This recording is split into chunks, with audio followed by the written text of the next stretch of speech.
Yo, yo, yo. Got James Palooza from the Law Podcast here, and you guys are tuned in to the Chicago Clubhouse Podcast, where they think they know everything, but they don't really know shit.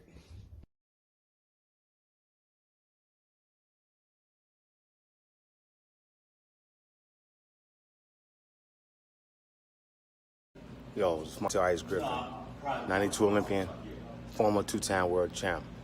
You rocking with Chicago Clubhouse Podcast, where they think they know everything, but they don't know jack.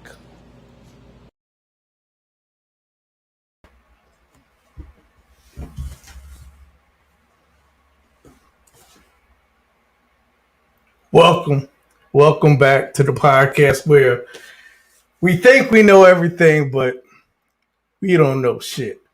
But what we do know, on the serious tip, this violence got to stop. 108 people killed over the July 4th holiday. Come on, man. We got to do better. We got to do much better.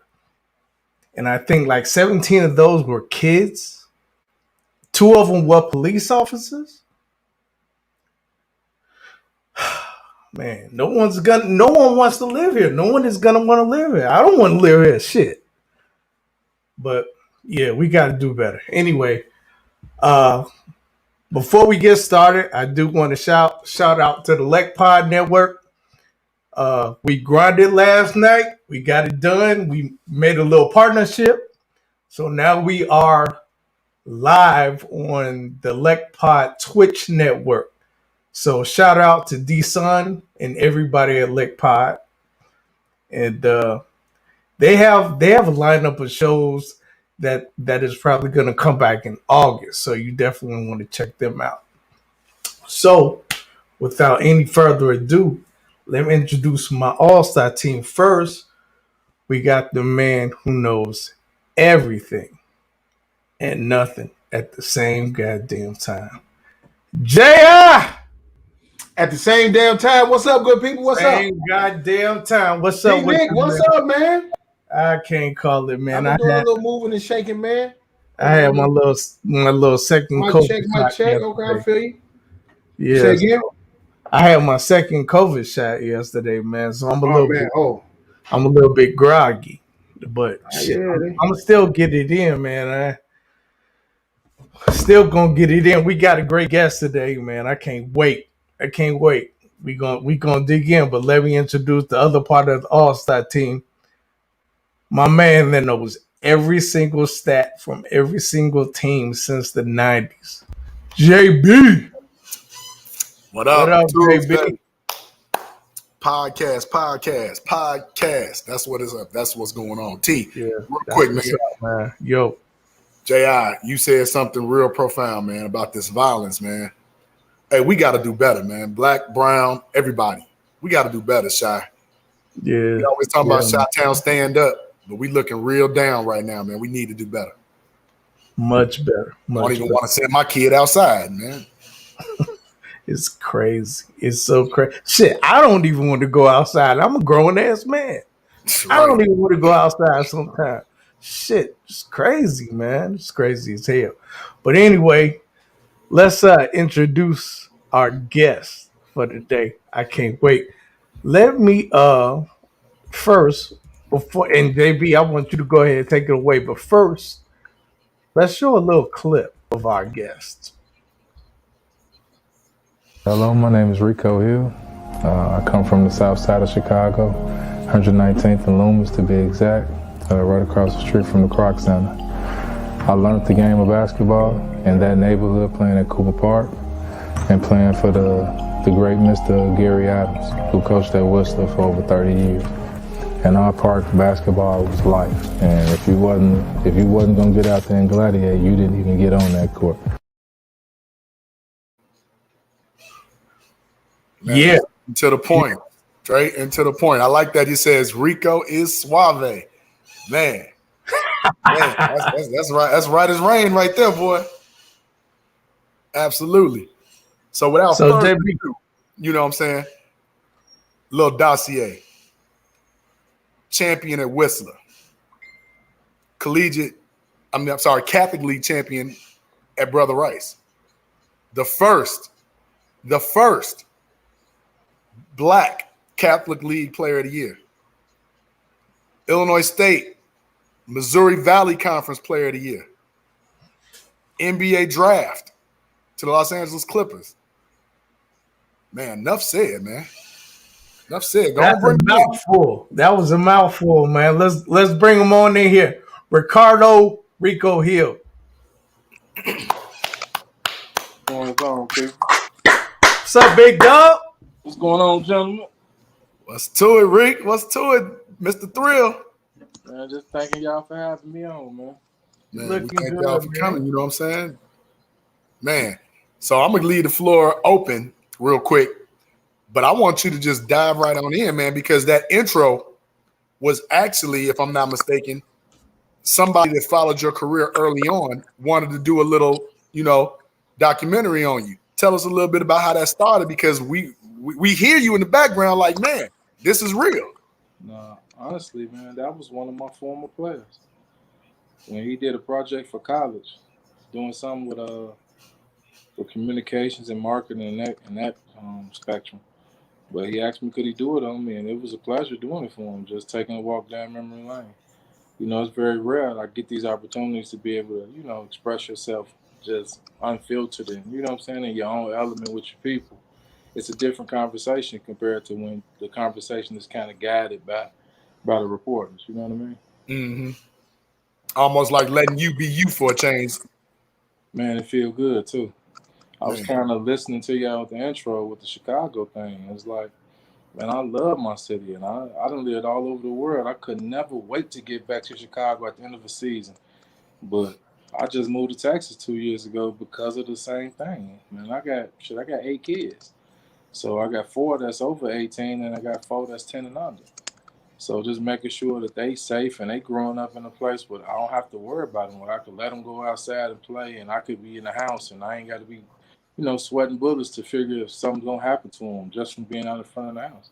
It's just a different kind of feeling, man, to just be relaxed compared to being in Chicago your whole life. Right, absolutely. That nothing like that peace of mind, though. So kick us off before we dive into the nitty-gritty and stuff. We want to know your take on the so-called finals or whatever they calling it. What's wrong with the NBA? Because I can go all day about that. This ain't the NBA. This is the wannabe NBA. Up until a couple years ago, it was hard for me to watch the games. Lately, because the talent has been kind of spread out a little more and it's becoming more competitive, I found myself this year for the first time in years looking forward to watching the game and coming home early to make sure I didn't miss certain games, like the Lakers and the Phoenix series. I mean, the Clippers and the Phoenix series. I watched almost every game of that series for some reason, and I was just impressed by the way the Clippers just never give up, man. Mm-hmm. CP3, I was telling my wife, if CP3 get going later on in that series, it's gonna be curtains for the Clippers because he just is a certain kind of talent. I believe that's why they blocked the trade with him going to the Lakers with Kobe.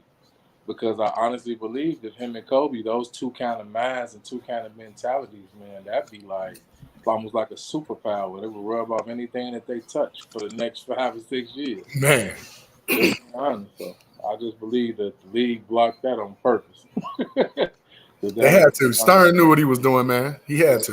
That was a dynasty in the making, but a different kind because of the caliber of the mindsets that both of those players had. All right. So why don't you start us off at Brother Rice when you were in high school? Start us off with your whole basketball career, high school, Illinois. And tell them where you went, T. Tell them where you went, T. I went to Mount Carmel, but I didn't play ball. I didn't play ball. What year you come out? I came out in I was only there freshman year, but I came out of high school in '93. Okay. So I was there for 1 year in '89, but I played football. I didn't play basketball. How was your experience there? Did you enjoy it? I did, kinda, sorta. It was different, because I had come from lab school, University of Lab School, laboratory school. So it was different, but I can't say that I hated it, but I'm not gonna say that I loved it.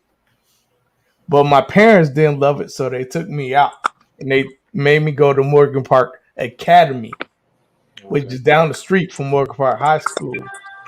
And boy, that was a whole different experience right there. Okay. So yeah, I graduated. Thank you, Lordy. Thank you, Lordy. I graduated. Then I Nice. went to Morehouse. But anyway, enough about me. But look, but Talk how about you. the interesting story is how I got to Brother Rice. Like I went to Whistler, and we always played in the basketball tournaments at Brother Rice in 7th to 8th grade. Our team did so well in the 7th grade tournament that they didn't want to invite us back for the 8th grade tournament. So they sent us our money back, and we was like, damn, that's some bullshit. Like, cause we really like going there and playing the gym. It was big, you know what I mean. We like coming from Whistler. It was like a getaway for us, you know, playing in the pros or something. But when we came back, and I went to go take the test for the Catholic League to go there. So I really did want to go to Brother Rice coming out. I kind of felt like I needed to get out of my neighborhood because of my neighborhood.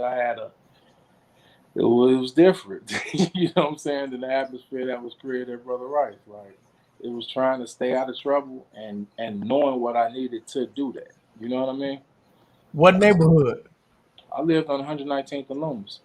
So Oh, my neighborhood high school was Finger High School. right. So you talking about 900 to 1,000 freshmen every year with a 5% graduation rate. When we graduated from 8th grade, to tell you how low the bar was set in my neighborhood, we graduated from 8th grade. We tried to stay out all night drinking and smoking like we was grown, like we did something. You know what I'm saying? Like that's what the level was at. Honestly, I mean, I graduated with girls that had 2 kids in 8th grade. So, and it was multiple. It wasn't like it was just one, you know? Wow. It was a different kind of element. My grandmother ended up passing that summer, and kind of the family was it was like maybe 3 of my aunties that stayed there, including my mom. So my mama, my auntie Angie, who had 5 kids, my mother got 3, and my auntie Connie, and she got 4. She got 4 kids, and all of us were staying there with my grandmother, my uncle Harold, my uncle Arnold, my uncle Mickey. Who else? And then my Uncle Harold's girlfriend, Jane. So you talking about, man, like 22 people in a 4-bedroom house. Yeah, so that's how it was coming up for me. And Jeez.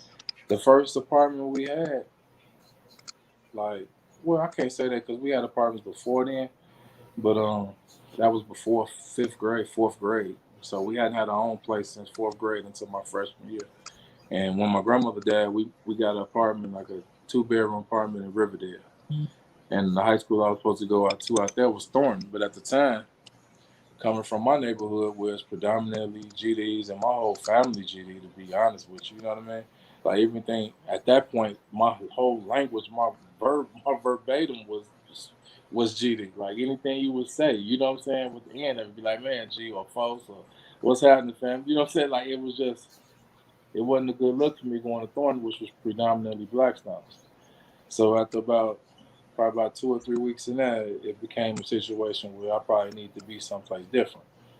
It wasn't working out the way I thought it was going to work out, you know. And then I wasn't from their neighborhood, so I was a new face to begin with.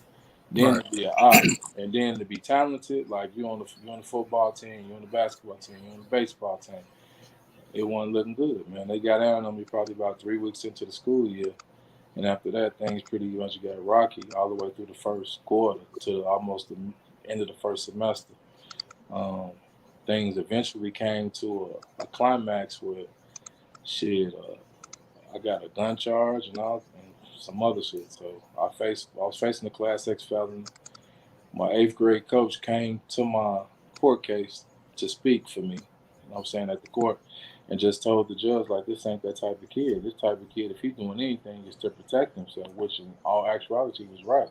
I don't care what my family was and our affiliation was. I didn't move like that. And if you was cool, you was cool. I didn't care if you was black, brown, purple, GD, Latin King, Vice Lord. All that didn't matter to me if you was good people. You know what I mean? And that's all that mattered. But I wasn't going to let nobody shit take me out either. You know, eventually I was gonna stand up, I'm gonna fight for myself, and whatever it is gonna happen, it's gonna go to that point. And that's exactly what happened. He promised to pay my tuition to the judge to send me to Brother Rice because he believed in me so wholeheartedly and paid and vowed to pay my tuition. The judge gave me the opportunity and the second chance. I went there with a home monitor, a 7 o'clock curfew, and I had basically like supervised supervision for a year and a half, where I had almost like a Cook County sheriff waiting for me at home at 7 o'clock for the first 6 months. And then after that, at least twice a week, you know what I'm saying, just to check in on me, make sure I didn't violate anything like that. At the same time, it was like, for me, it was like peaceful. I was happy because for the first time, I didn't have to worry about no bullshit. I couldn't get into nothing. You know what I mean? So all I could focus on was my academics and my sports. And that's when I really took off athletically, was during that period of time. In that period of time, I grew like 6 inches, went from like 5'11" to like 6'5", 215 pounds, and became like the dude everybody know now. But before then, I was just I was a straight A student, a graduated class president in the 8th grade. I really was determined to make it out the neighborhood in any facet possible. That's why I was a straight A student. I played all 3 sports. I even ran track too. People don't even know that. Just I was checking all boxes. You know what I mean? My mother got 12 brothers and sisters, and and all of them got between 4 and 7 kids. And I'm the first one in my family to go to first male in my family to go to college. That's kind of strong. I watched a lot of horror stories. You know what I mean? And pretty much my family was plagued by gangs and drugs and shit. And if that didn't get them there, and they actually found the way out, it would be in the military. It wasn't school. People would just leave and go to the military, join the Navy, the Air Force, stuff like that. But I was the first one to go to college, and my mother was like real adamant about me graduating and finishing. And I tried to do that, but when I first got to Brother Rice, it was just a different world and like a culture shock. I know I'm jumping around, but it's just giving you the full picture of what I was experiencing, what I'm seeing. When I first got to Brother Rice, I mean, me being a house arrest, I wasn't very welcomed there. You know, this is a real docile community. You don't really hear about no violence and nothing like that. It was predominantly white, a little Hispanic, a little blacks, but not nothing compared to nothing over 10 to 15% of the population. Um, I was athletic and I was really good at basketball, but they didn't push me along because I didn't think they thought I was gonna stay. You know what I mean? I led the school in detentions as a freshman for being late and sophomore because I was coming from 142nd and Atlantic, catching the bus from there to 99th and Pulaski every morning. Where I left the house at 5:45 in the morning. What they didn't know is that at 8 o'clock I had to drop my brothers off at Whistler on my way there. So I wasn't leaving my brother standing outside until they was led into the school, which made me be late for Brother Rice because they didn't start at 8:10. As a junior, when they finally started to ask me questions, and like I've been here 2 years, and they're like, well, I guess he's gonna make it. You know what I'm saying? They started asking me different kind of questions like, well, what do you need not to be late? I was like, I need a second period start. Once I started the second period, I was never late again. But it just, it took time for people to really want to work with you and help you and figure out that you wasn't a bad seed and that you was really a good dude. And, you just made a mistake or whatever. But which I really didn't look at as a mistake because I was defending myself. So I didn't care. I didn't come to the gun. I didn't come to school with a gun. The other guy came to school with a gun, and I wrestled him from the gun and took it. You know what I'm saying? And that's how he got shot. But it wasn't like I planned to come to school to shoot somebody. You know what I mean? So it's a lot of things that be happening behind the scenes that people don't be understanding. They don't understand like why you have a certain kind of edge and you play a certain type of way. And it was because like while people was playing for fun, yeah, basketball was fun. I always look at it as a game, but it was also for me a chance to change my life. And I knew that. And I saw how it changed my life just in high school, getting the chance to go to Brother Rice and seeing and experiencing a whole different culture, which made me think and move differently and dream bigger. You know what I mean? I started to realize certain things was possible for me and that I could escape and I could make it and I could be all the things that I aspired to be. And I think if I didn't have that opportunity, I don't know how things would have turned out for me. just to be honest, because of the people I surrounded myself with. I mean, my graduation, 8th grade graduating class had 32 boys in it. And by the time I graduated high school, it was only 12 of us that wasn't dead or had been in jail. Mm. So you can understand, it was rough, man. And you watching your best friends like just get picked off one by one over the course of the years. It's crazy. For real. Even my cousin, shit, you know Butter John, like my Yep. first cousin who was like my brother, we shared a bed from 4th grade to 8th grade. And shit, by the time we was second semester in high school, he went to jail for vehicular homicide. He had Oh stole, wow. yeah, he had stole a car, you know what I'm saying? Just been in joyride through the neighborhood. It happened to be one of those 95 Firebirds though. Mm. And jumped in the car with somebody from gas at the gas station, took off and wanted to show off on the Ave and ran over a hype baby like a 2-year-old. Came walking in from between the cars into the street while he was flying down 115th to Racine. Yeah. So, Damn. so you know, having to, and you know, it's like my brother. So I hid him at my girlfriend's house for like a month. He on the run from the police and all kind of shit. And it was crazy. Like we finally turned him. He finally turned himself in to our uncle, but shit, I ain't let him know where he was at, and I wasn't gonna tell him. You know what I mean? So, Man, all that before you getting 15, 16, it was crazy. You done lived a couple of lifetimes, but by the time you was a junior. Yeah, that's why I was so serious by then. It was like, man, I got my second chance. I know what I want to do. I'm dead ass serious about this, and I'm finna eat a nigga face off to get what I want. And that's just how I was looking at it. So, the only person I ever played against in high school that I felt like had a stronger mentality than me and was hungrier than I was Kevin Garnett. Mm. But he helped me because he gave me the business, but it also took me to another level. Because then I realized, like, no matter how good you are, yeah, I was the best in Chicago, but there's other people in other parts of this world that got game too. So that kind of humbled me and then actually made me work hard. Just to be honest, like I took my work ethic to another level once I played against him, and I shit. To this day, I'm still mad at Coach Richardson because we had the opportunity to play them again in a Mm. Red West Catholic League shootout at the United Center with Brother Rice and Mount Carmel versus Farragut and Westinghouse. So you know that would the Catholic League would have packed it out in Red West. Them two schools would support it. It would have been a Absolutely. event, and I would have got my revenge. You know what I'm saying? Right. Right. But because I was excited to play, he didn't want to. It's like he wanted me to be scared or something. I'm not built like that. If he get the best of me, yeah, okay. You know what I'm saying? But shit, when I see him again, shit, he gonna have to get his issue. It ain't never gonna be over. You know what I'm saying? Like it's just how I'm rocking. That's 2 out of 3, 3 out of 7, Yeah. 5 out of 9. You feel, JV, you know me, so that's just how it is. You ain't never heard me come home like, man, dude, it's tough. I don't know what man. Never. Like he was nice, but shit, we got that ass and we won. And that's how it usually be. I played against plenty of guys that might have been better than me individually. Like Antoine Walker was better than me. I can honestly say that. Like he was 6'8" with things, jumper, athletic, man, could play every position. He was a better talent than me, but could he beat me? Fuck no. You know what I'm saying? And that's how I always looked at it. A lot of guys was better, but they couldn't beat me. There's very few people who I can walk this earth and say they got a W against me. And that part, like, is probably like the most proud of my career that I am, because I've never played on a losing team in 31 years of basketball.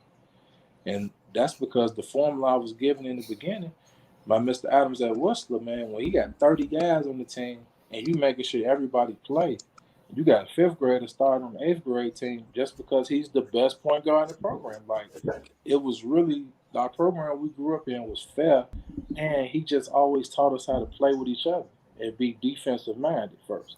Like, we didn't even have offensive plays. We just lock your ass up, take the ball, and scope. So it's pretty much a continuous fast break. You know what I'm saying? Hey, But it seems like it worked. So man, when the game is simplified to the point where if he's in front of you and he running hard, you give him the ball. That's it. If he get cut off, you keep running straight, he get back to you and holding you to that. And if you didn't do it, he'll take your ass out. I don't care who you was. You know what I'm saying? Well, he's the best player, the guy sitting next to the Gatorade cooler. It didn't matter. He treated all of us the same, and you knew that. So when it was your turn to play, you just was programmed a certain way from whenever you got in the program in 5th or 6th grade all the way to 8th grade. That's why, we lost 2 games in 2 years in my 7th, 8th grade season. So it was just crazy. We went and whooped everybody all over the city. The only games we lost to, we had a chance to play those teams again and beat them by 30, both of them. Mm-hmm. You know what I'm saying? So when I say So you gonna get your lick back. man, we went to the 8th grade championship with 6 players and won by 60 points, and we pressed the whole game. That's the kind of conditioning and shape mentally and physically he had us in. You know what I'm saying? So by the time I got to high school and I got a coach like Lauren Jackson, who was young, hungry, black, trying to prove himself, man, and he gave me the keys to really unlock my game, where I became a threat on the perimeter, where I could dribble, where I could push the break and set up the offense and call plays. And that was a world I wasn't ever exposed to. And had I not been exposed to him, I think my game would have been more one-dimensional. You know what I'm saying? But putting somebody like that in your path who great at developing guys, instilling confidence, and really giving you that rope and that rein to let you go, and also making you like understand like when you're the best player, you can't back down. You're the example. You're the leader, so you got to go hard. You know what I mean? Right. It was different. He the one that started molding me probably like to be, I guess, to be a star in the future in this game. You know what I mean? And but to have the right personality and the right, I guess, priority list to go with it too. Coach Richardson, he's in the IHSA Hall of Fame too. So you got to think, my varsity coach he was a basketball genius. I would never take nothing away from him on the X's and O's side. Like the things that I learned with him fundamentally with my footwork and you know what I'm saying, knowing how to screen, knowing how to read screens, knowing how to read defenses, and knowing how to identify sets and tendencies and paying attention to detail, shit like that. He fucked me up. He scarred me. She like, like to the point where you pay attention to detail so much. If anything happened twice in front of you, you can't miss it.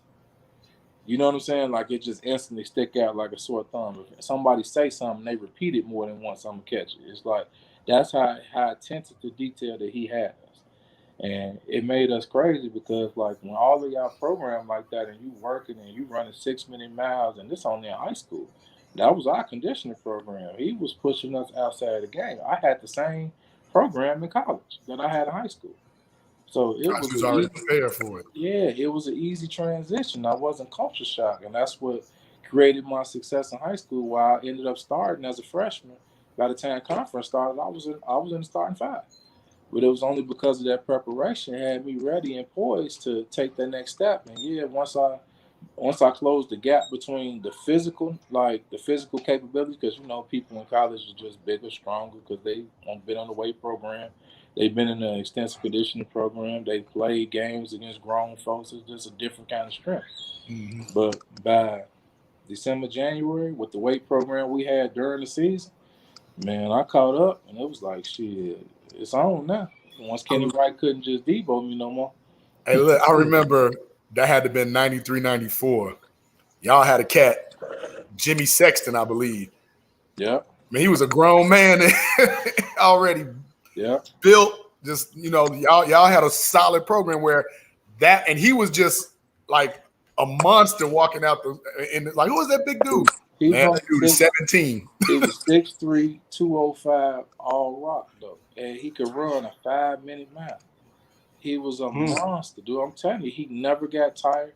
All he did was run off screens all game, and he shot 1,000 shots a day. You feel me? Religiously. You come in that gym, and it smelled like Jimmy Sexton, literally. he put his work in. I was kind of mad when he stopped playing. And to this day, like out of all the people that I went to school with at Brother Rice, Jimmy Sexton is the only one that has ever reached for me. When he got the job at St. Lawrence, I was supposed to come over there with him, but I had got offered the job at Mount Carmel first. So I had been at Mount Carmel for maybe like a month when Jimmy extended the offer. But because that girls' school had just closed next to it, was it Queen of Martyrs or something like that, had just closed, and they was combining the two schools, he didn't know, like, for my AAU program purposes, what my availability for the gym would be. When Montgomery had the Cacciatore Center, it's a $20 million facility. I'm already pretty much lock, stock, and barrel. I'm ready to go with my program, everything else I'm trying to do. And that's the only reason why I didn't go with him to St. Lawrence, just being Queen honest. of Peace, Richard said. Queen of Peace, that's what it is. Yeah. I remember Queen of Peace. I think we know a couple people went to Queen of Peace, matter of fact. Yeah. But even 2 years later, when we sitting in the stands and St. Lawrence playing Mount Carmel, we just chopping it up before the game. He's still looking at me like, man, we're going to figure this thing out, because that's somebody who, honestly, I want to work with. Just because you want it. You know what I'm saying? Like, most people, when they're around me and they really understand my pedigree when it comes to the game, and, most athletes don't have the intellectual capacity too. You know what I mean? To teach and lead and vocalize and be an example of the way you're supposed to be, like when you're in that position. So it's like when you see that I have the package to present it and you're not threatened by it, man, that's like the best feeling in the world, because I can work with you to the end of the earth. And you know what I'm saying? It's like, and when you open, when you open yourself up to me like that, that makes me give in a different way. You know what I mean? It's very few people that really reach for you with sincerity. Most of the time they want to either use you in some kind of form or use your connections or your status to further them, not to really help you flourish. And I just feel like with Jimmy, it don't feel like that. It just felt genuine. Right. And to this day, it's like I wish he would have had an answer for me with the gems, because I probably would still be there. And that's just being honest. That'd have been someplace I probably wouldn't have left and would have helped them build a dynasty. Hey, real quick, I want to address this text question I got because it segues perfectly. What made you choose Illinois State is the question. Man, everybody in the world asks me that, man. Well, I mean, I know, but I'm just saying, Man, but the viewers want to know. So Hey, I want to know. or I guess maybe we should ask, okay, we know the answer, but what were the options and why did you choose Illinois State? I'll beef her question up a little bit. okay, I do it like this. My final five for schools was DePaul, which was always number one on my list. Illinois State was two. And Illinois State was two simply because the first letter I ever got as an athlete for a scholarship offer was for Illinois State. Period. They wanted me before the hype, before ABCD camp, before Catholic League Player of the Year, before all of that. They wanted me. You feel what I'm saying? So I fuck with them the long way because of that. And not only that, every tournament, every camp, every playoff game, every place I played, it was a representative from that program there. And I saw them for 3 years straight. Oh, wow. Not just talking about it, because a lot of programs write you, and I had letters from everybody in the country. I had a basement full of shoe boxes full of letters from anybody you can think of. Handwritten letters from Rick Pitino and Skip Pross and Tim Floyd, you know what I'm saying, Iowa State. But Iowa State was part of my last five. Xavier was Skip Pross, Kentucky, Illinois State, DePaul, and then I had Northwestern. You know what I'm saying? Because those was all close to the house. You know what I'm saying? To me, Kentucky only went because Antoine asked him to recruit me. Like, and that was real. You know what I'm saying? He reached back for me in that perspective. But my heart was at DePaul. I already committed as a sophomore. And when Joey Maya came under fire my senior high school and they was threatening to fire him and shit like that, they ended up firing him following my junior season going into my senior year. Right. So that kind of like put me in a different place, because when they fired him, they put them on probation. So they couldn't play in the NCAA tournament for 4 years, which would have been my senior year, which was Quentin's freshman year. Right. So you wouldn't have played until then. Well, you wouldn't have been tournament eligible till then. Right. But I went to Illinois State and went to the tournament 2 out of 3 years. Like my sophomore and junior year, my freshman year, we went to the third round of NIT. Right. So we was doing well, and we had a good team. And Coach Stallings was the only one that didn't try to promise me the world. He didn't try to buy me, because I had people offer me $30,000 and $50,000. He didn't do none of that. He came in my house and he told me for real. He was like, he truly outworked everybody else. He was the first person I had a visit with when recruiting period opened. And he sat out my house, man, all the way to like 11 o'clock at night to be the last person I see before the recruiting period was over. And I had 3 schools in that evening. You see what I'm saying? So to see him down the street for 3-4 hours parked, eating sandwiches in his car and shit, just waiting, you know what I'm saying, for opportunity just to say something to me before midnight, he just won me over with his realness and his authenticity. Like when you telling me like, yeah, we 2 or 3 players away from being great, Rico, and I believe you're the key to that. But at the same time, we're not promising you're gonna start. He was like, all I can promise is that if you come in here and you work hard, you have the right attitude, and you do your part, he was like, then the sky's the ceiling for you. And when me and my mother was sitting there and all these people offering money, and that was alarming my mother because she like, well, if they trying to give you 30, 50,000, Rico, they gonna want something in return eventually. You know, and she was like, and it's not, she was like, and you don't want them strings attached to you. So she always made me be my own man in that kind of sense of the word, where it's like, nah, we're not taking nothing from them. You're gonna get yours eventually, so don't worry about it. You know what I'm saying? But you go where the people gonna do the right thing. They're gonna be right by you. They ain't over recruiting and they ain't telling you the same thing. They telling 8 other players that they recruiting. Mm-hmm. They want at your same spot. You know? So Coach Stallings won me with that. And then his coaching staff was Coach Richardson's brother, Tom Richardson, who I was familiar with. And then I think the solidifying factor was King Rice. Because North Carolina.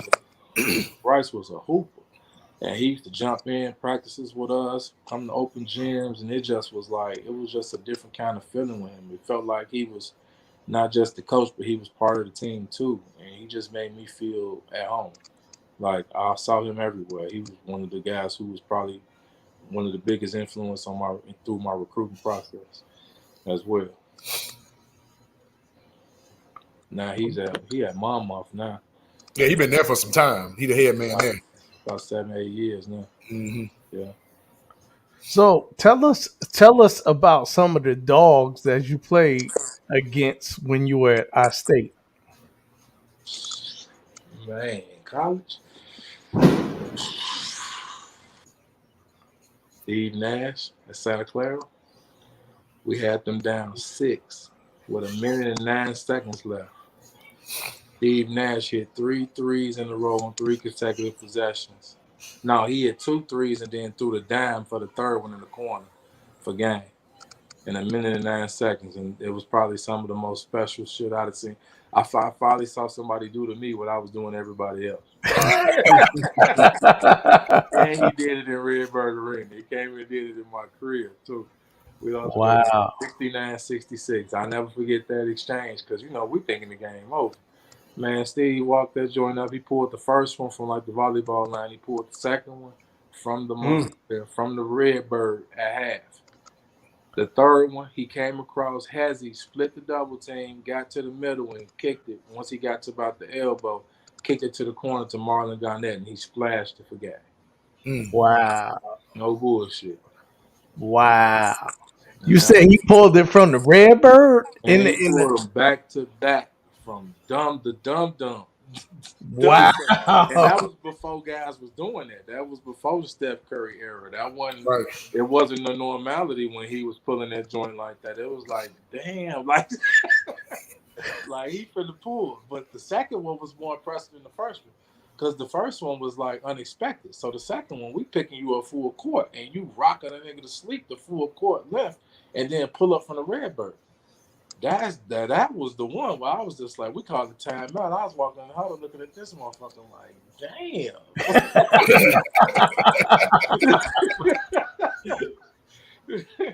For real. So Steve Nash, Oliver Candy was #1 pick. Shit, we beat them. We beat their ass Pacific. We held him to 9 points.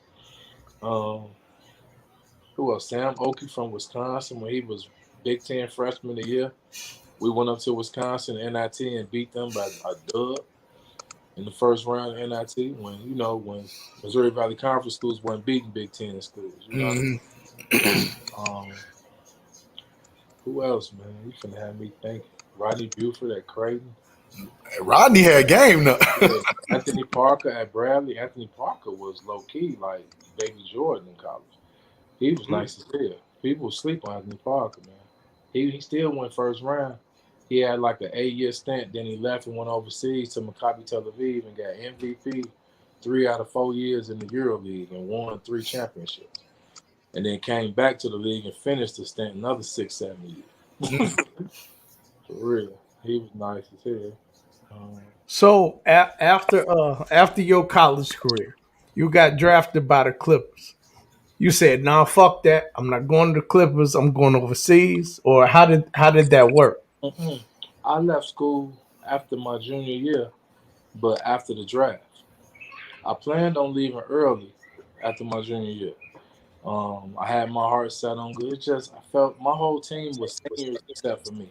Me and Cal was the only sophomores. Our team was actually 10 seniors, two sophomores, and two freshmen.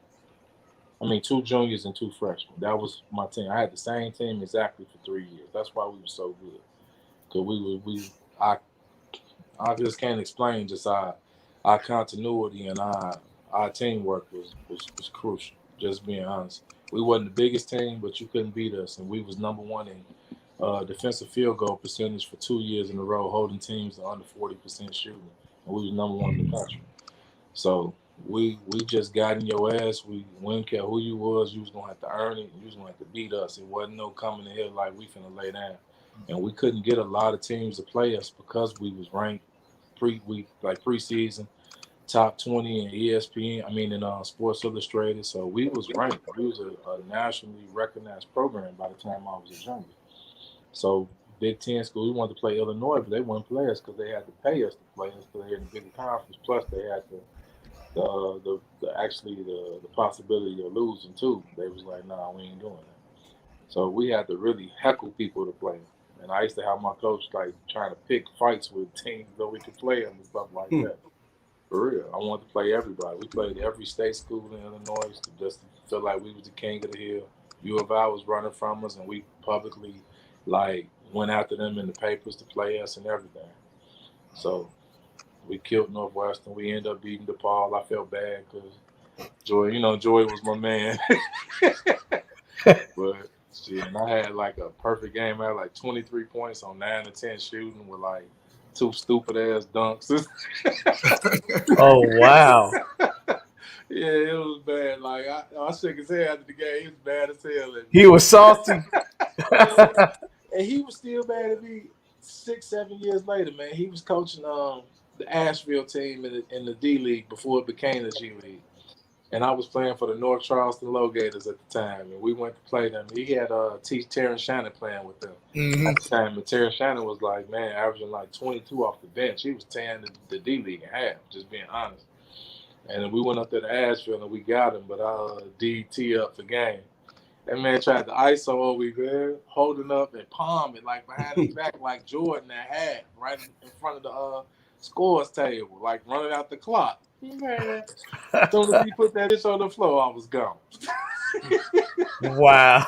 For real. And it was crazy because he broke his foot on that play. I stole the ball. He chased me down.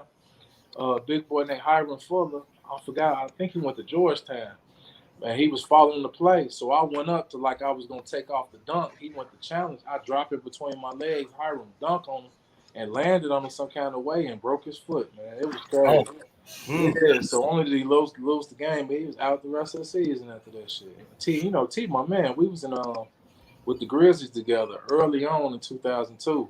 And that's when shit, we both from Chicago, had seen them time to time, but that's when we became like close, became like brothers. Like I fuck with T-Shan. Yeah. And he's one of those guys who was under the radar too that I felt was how you say whose game was better than the level that they played at eventually. You know what I mean? I always felt like he was an NBA talent, but a lot of NBA teams started to shy away from real dogs after them incidents started happening with Ron Artest and guys fighting in the stands and shit like that. So the league started really doctoring down players, not necessarily getting the guy who I felt like would be the best pro, but getting the guys that they feel like could be safer choice. He'd be the best face. Exactly. I've been hearing that a lot. That us Chicago, like in basketball, we kind of get like this stigma, like we don't want to learn, we don't want to be coached. You know what I'm saying? We always too aggressive. It ain't that. They scared of us. If you're not from where we from, you don't understand the way we play. Most of these guys is playing like I told you that. to break generational curses, to break, man, generations of poverty and struggle. Like, man, and when you that guy who actually knocking on the door to be able to change it, and you the one who got the opportunity, man, you not gonna take that shit for granted, and you ain't gonna let nobody take it from you. Right. That's the one thing about Chicago. You gotta be tough. If you ain't, niggas gonna take from you the rest of your life. You feel me? So if you ain't gonna be no stand up guy, shit, you might as well get the fuck out the way. But if you giving me the opportunity, just like I'm watching Pat Beverly, man, he played with a different level of passion because he come from a different level of struggle. It's different. And if you're not from that and you don't understand the way we get down in Chicago and the way we bred, come on, you couldn't even call fouls in my part. The defense had to call the foul for you. You couldn't call like the foul for yourself. You motherfucker fight you before they give you that damn ball. Right. For real. And when we played varsity 21, it was no fouls, bro. For real. So that's the way I was grown. But if you can play that way and you don't need them to call fouls for you, you got a game and a B game, which means like, okay, if I'm playing and shit get a little testy, then I just go to my block game. And that's a whole different game. That's when I start gang banging. It's like shit, man. Hey, over here, fam.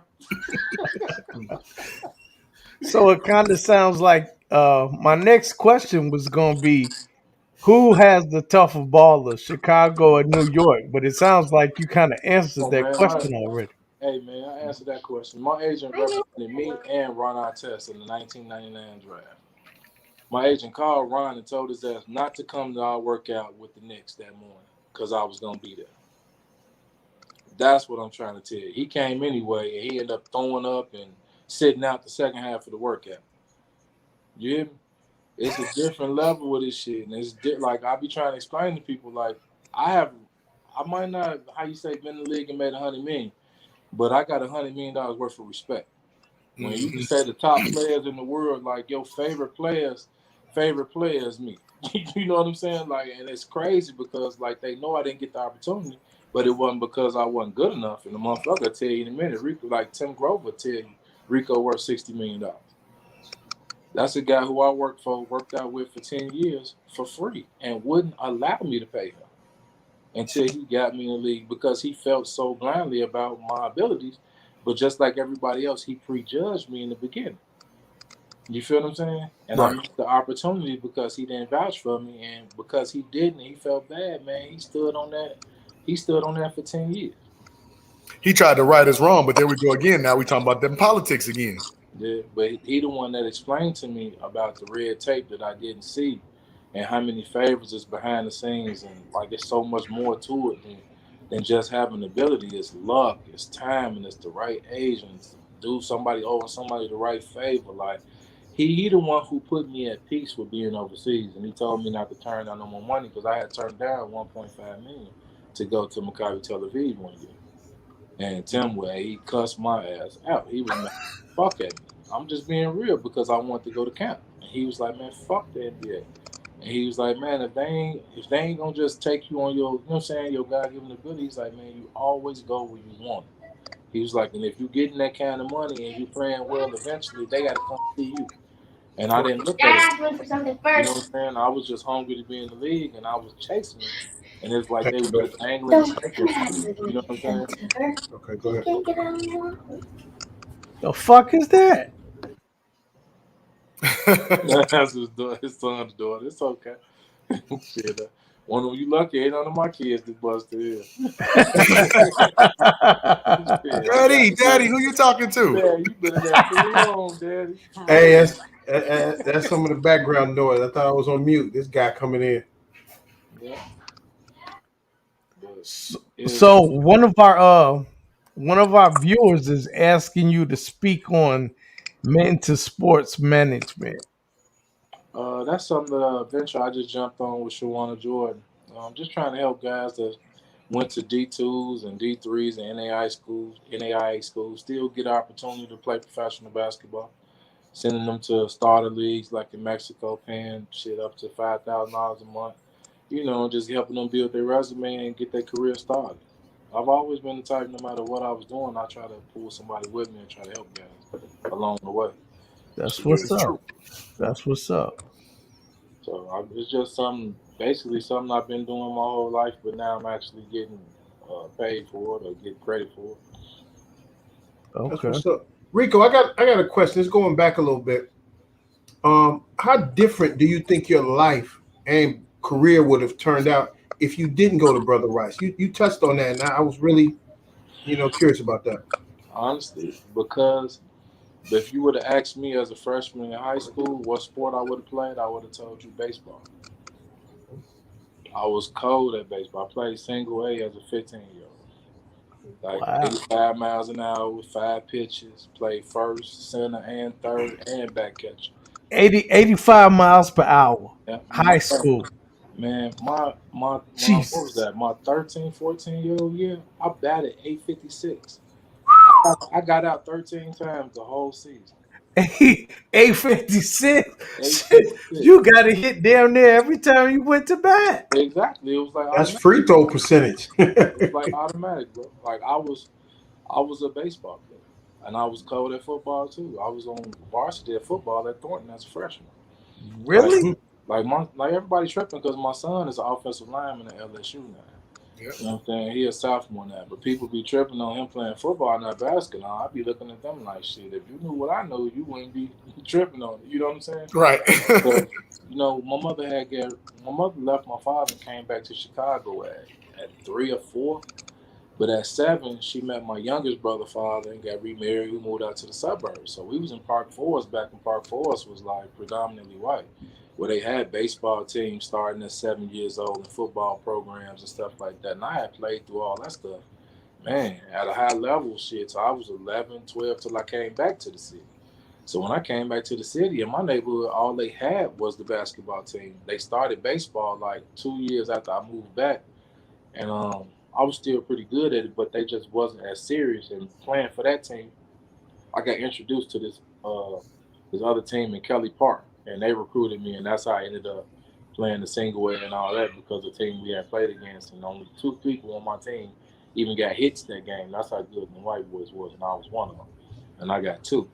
And they was like, "Oh, we need them with," and I was pitching, so and I was whiffing their ass too, and they was nice. You know what I'm saying? So they came, so they took me with them, and that gave me an opportunity to do something even more special with that. But when I came to Brother Rice and I was out on the field, like with some of my players that played basketball too, I was just out there. I had been working out that day or something. Just had my you had your little penny on, your little reversible practice jersey on. Right. Right. I'm out on the field and I'm throwing a couple and I'm loosening up and they like really looking at me like, dude, like, damn, this shit got a little stank on. I'm like, no, I ain't even loose shit. You know what I'm saying? You know what I'm saying? So once I got to really pounding that catcher's mitt, his thumb turning purple. You know what I'm saying? They like, yo, you need to. I said, man, I'm about that. I want to play with y'all. You know what I mean?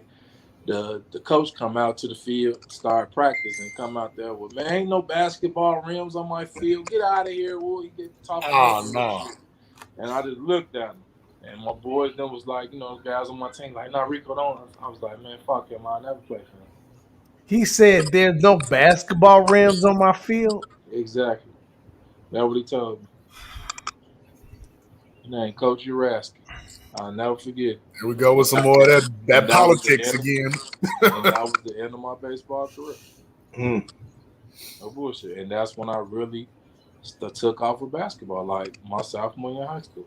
It's like when I first time I was ever ranked was the end of sophomore year. I was on the top 75 sophomores in the state by Larry Butler. I was 74. And once I saw that I was ranked, period, it's like I just went crazy. And then the next year, by the time school started for junior year, I was third. You know what I'm saying? I ran that list so fast over that summer. I went to Denver that summer and to Purdue. I broke the record at Purdue for most points scored in the second half. I think I scored like 42. And I had 35 in the second half. And then we went to Denver and I had like 47 against the Gauchos from New York. For real. And we lost that. It was a losing game, but it was in the championship. And we only had, it was me, Britt, and then this other dude named Pat that played at Julian that could really play. The rest of the team was pretty much divided into this other like super team with all the players from Corliss and Morgan Park that we wasn't on. Well, it didn't matter. We was out there shorthanded and we did better than they did. They was getting whooped. So it was crazy. But it worked out that way. But that 47, that's when I started first getting them letters from everybody. That's when everybody was like, okay, because everybody was there to watch Tim Thomas. They wasn't there to watch me, but shit, when I'm giving his ass that work, it got real. And I think that's like the story of my career. I was never the guy that everybody pushed to be that guy. I would just show up, and whoever was supposed to be the guy ended up fucking them up. And that's how I ended up getting the notoriety I was getting. Because then nobody really know me until we beat Mount Carmel for real. We beat them at home, and I had 16 points in the fourth quarter. The final, like 12 of our last 10 or whatever in a row. That's when really my coming out party, the first time I really made a headline and people was making a real stink about me. But it wasn't because they was there to see me. It was just because shit, Willie and Twan was on bullshit, and I was like, man, I ain't scared of y'all. You know what I'm saying? And once they peeped, I wasn't scared. It's like Britt even peeped. Britt's like, damn, G, you ain't nervous. All these people. I said, man, give me the damn ball. I'm from the same team you from. You know what I'm saying? Because we both played in grammar school together. But he played varsity as a freshman and sophomore, and I didn't. I didn't get on varsity as a junior because when I came with that home monitor, they didn't trust me. You know what I mean? And if I'm not mistaken, that Mount Carmel team had Twan, had Donovan McNabb. They was pretty loaded, wasn't it? Antoine Walker, Donovan McNabb, Willie Jones, Dre Driscoll, your boy Eugene from the Bigs. Oh, Yeah, McIntosh. Yeah. McIntosh, Yeah. What's the little guard name, man? That's my man, too. I be kicking with him. I can't remember his name. On the light skin, went to Tulane.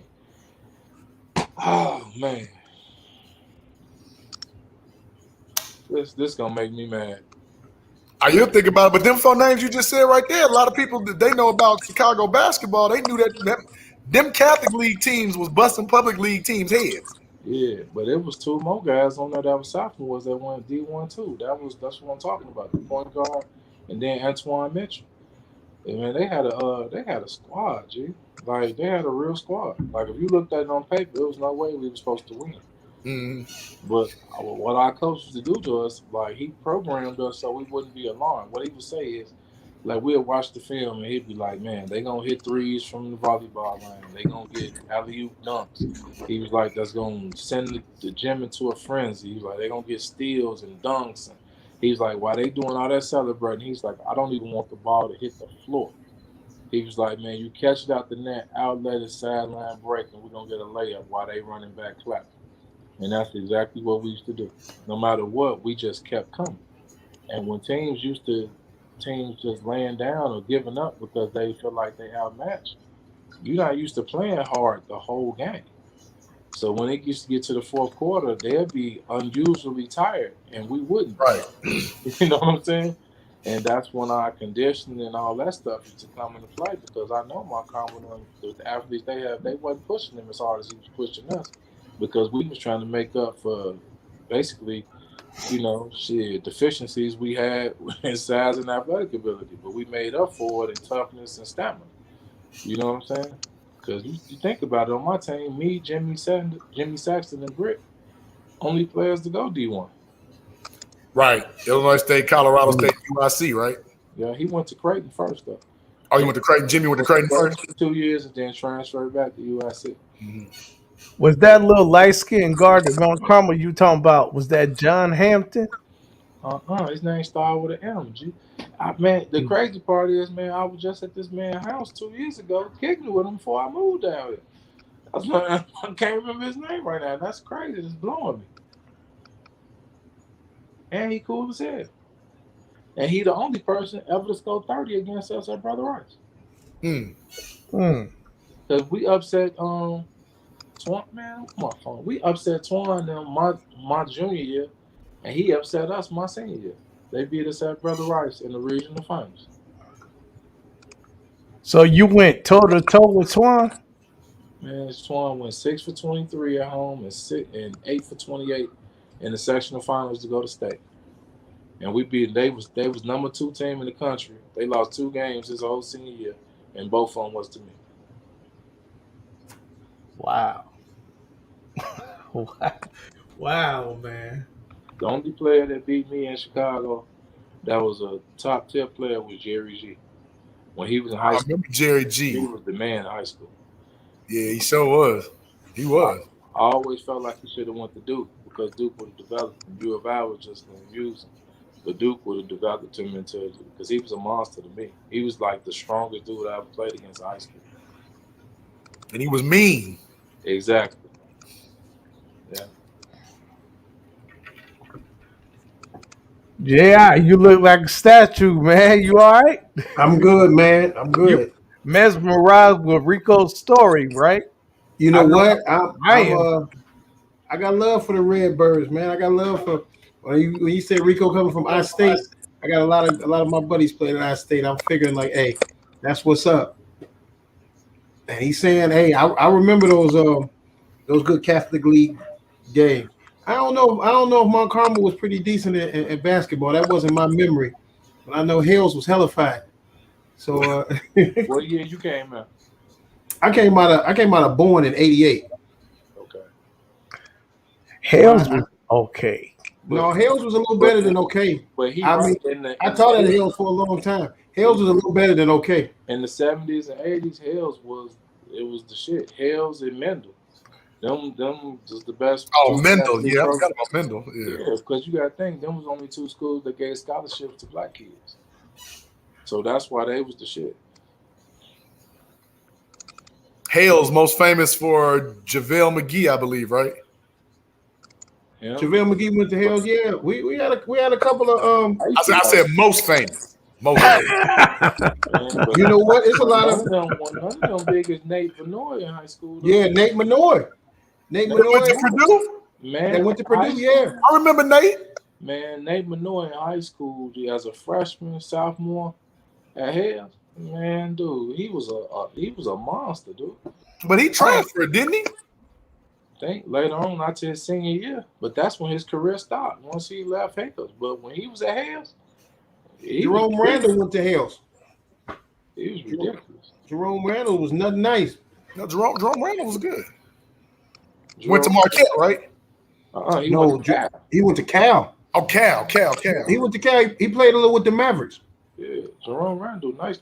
He played for one of them top teams over there in Europe, though. Like, he in the Europe, and he be killing them, like, for real. He $1 million a year player. Ooh, hey, he made it. Yeah. And that's tax free if you're in the right situation. Ooh, that's man, like living in Florida. Yeah. Him and another guard named Shantae Rogers. Y'all remember Shantae Rogers? The name sounds familiar. He 5'4". He played at George Washington in Atlantic 10. The same time. Ooh. He went to the tournament. He went to the Sweet 16. Okay, that's okay. Sweet 16. About to say because he had like a magical run, and they was like, okay, yes. But he was my point guard in France the year I got MVP, and he was the reigning MVP.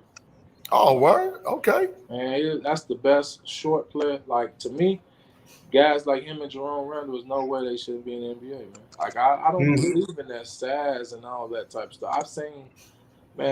I've seen some of the best players on earth overseas.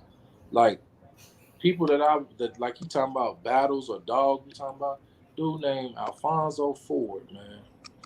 I'll never forget him played for Peristeri in Greece. This is the best player I've ever witnessed play in my life. And he never seen no parts of NBA, dude. He died from something, a heart attack or something. But I promise you, dude, this is the best player I've ever seen play in my life was a guy overseas. The best players I've seen was never at home besides like Mike, you know what I'm saying? Like anything else I've seen like a complete player like that had everything, post-up game, and could play point, could defend multiple positions, could score from inside on all three levels, man. I seen them overseas. Oh, for real, there's some people over there, man, that got some game that, like, I felt like the reason why this new generation of European guys that's coming over here is so good is because they're playing against some of the most talented players that I feel like America got to offer, but don't necessarily got the, how you say, that don't fit the stereotype though. Right, they ain't got the face. Yeah, exactly. But they real dogs. You know what I'm saying? It's different. Think of it like this: if you had 10 more Pat Beverleys in the league, hey, for real. Trouble. And see, that's the difference. When we grew up watching basketball, even Steve Kerr, was feisty than a motherfucker. He the 11th man. You understand what I'm saying? Like everybody had to be a dog back then. Like now, it's okay. Like you got one on the team, you like he's the defensive stop. No, it's man, that should be 6, 7 motherfuckers on that bench you should call on that can come in there and fill that spot. Otherwise, why they there? You know what I'm saying? They got real life 6 or 7 spots on the roster right now for guys who ain't gonna play a tick. They just like a Wow. practice dummy or something like, and they just don't make no stink because they just glad to be there. They Right. ain't hungry to play. They just want to get paid, and it's a different. That's the difference in the athlete now compared to when we was coming up. We played for pride. Right. We felt like if we put our work in, we was committed. We, you know what I'm saying? We showed up and, you know what I'm saying, did our job and performed at a high level. Then eventually you will get your bag because we watched Jordan do it. You feel me? Being one of the lowest paid players in the league, but then cashing out when it mattered. You know what I'm saying? At the height of your career. So I always had that kind of mentality. I wasn't the guy that was looking like, let me just hear him cash out, and then like a dude like Eddie Robinson and get 22 million, and then you'll never hear from his ass again. You know what I'm saying? Disappointment. I never wanted to be one of those guys, and it was like when you watching guys get this money and they cupcake ass niggas, and I'm just not to bash nobody, but just on some real shit, you a cupcake ass nigga, you a marshmallow man, like you soft minded. You know what I'm saying? So as soon as the press on them, you gonna fold up or you just gonna evaporate. And these guys are steady getting the opportunities in front of you. It was a hard pill to swallow for a few years. I'm just being honest.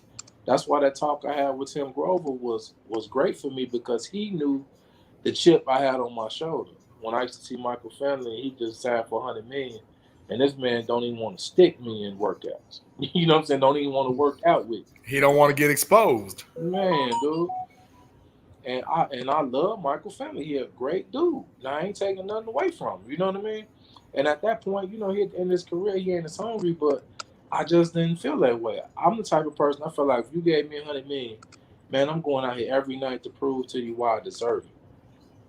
You understand what I'm saying? I'm not gonna take that with slight, like, oh, I got him. You know, so I beat the job. Nah, I just feel like you got a responsibility when somebody paying you that kind of paper to perform at a high level, man, and to be a pillar for your program. No Do you matter think? where it's at. Do you think that you mentioned that like after the Ron Artest, they had a little issues? You think the league just kind of gravitated toward more manageable players, like you said, like that Most might be like definitely. these not the dogs, but these are guys that might be a little bit more media or It's They, mouth they sauce. better for the image. You know what I'm saying? The It's NBA suffered a black eye with that.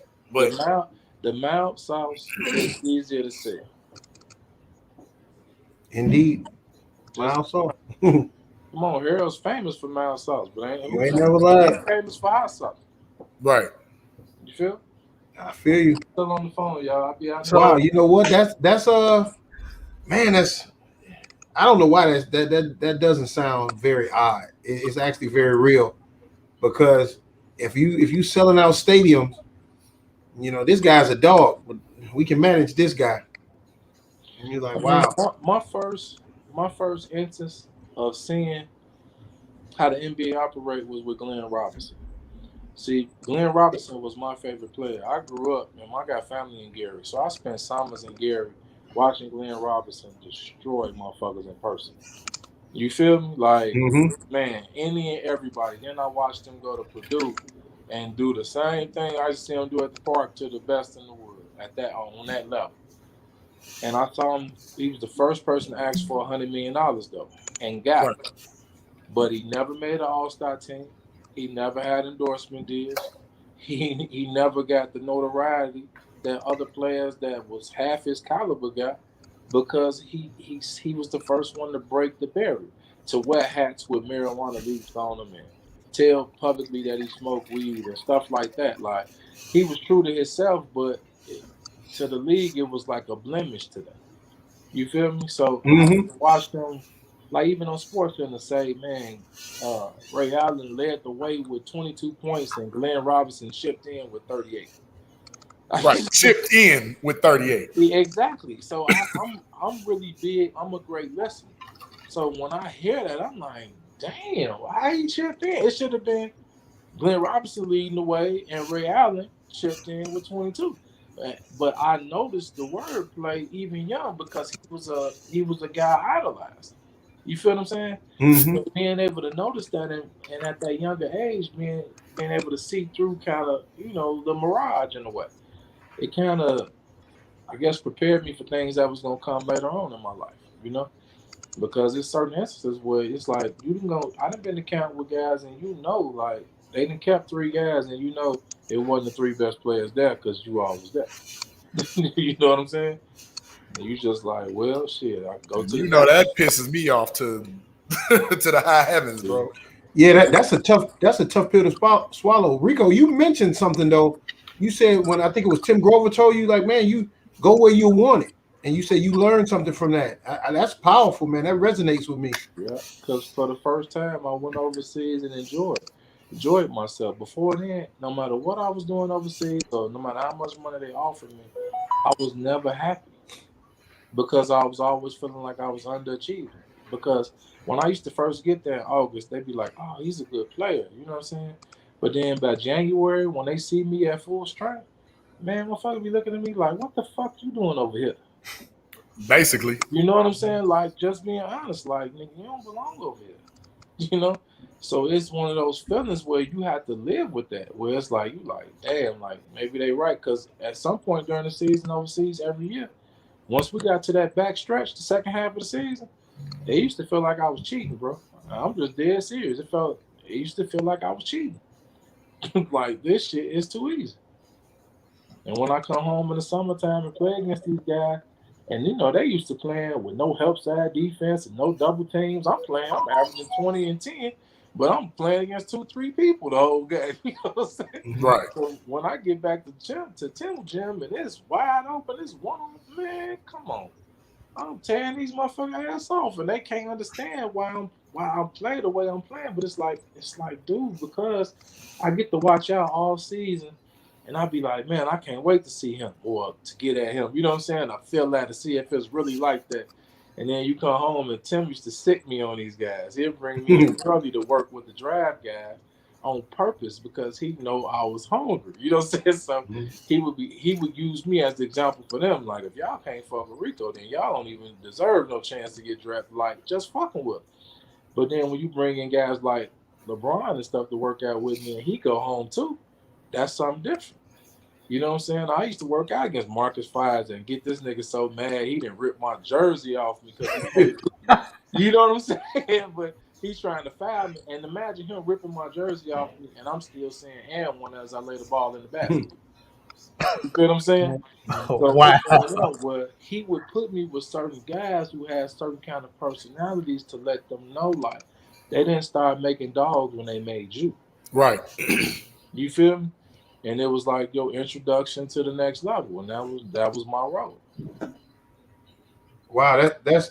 I wish more ball players would just take hold to that message, like, and say, hey, if you're going where, if you know your worth, you know what you're gonna do. Go where you feel like there's a certain amount of love. And you said that when you went overseas, you having fun, man. When you started going having fun, that's what's up.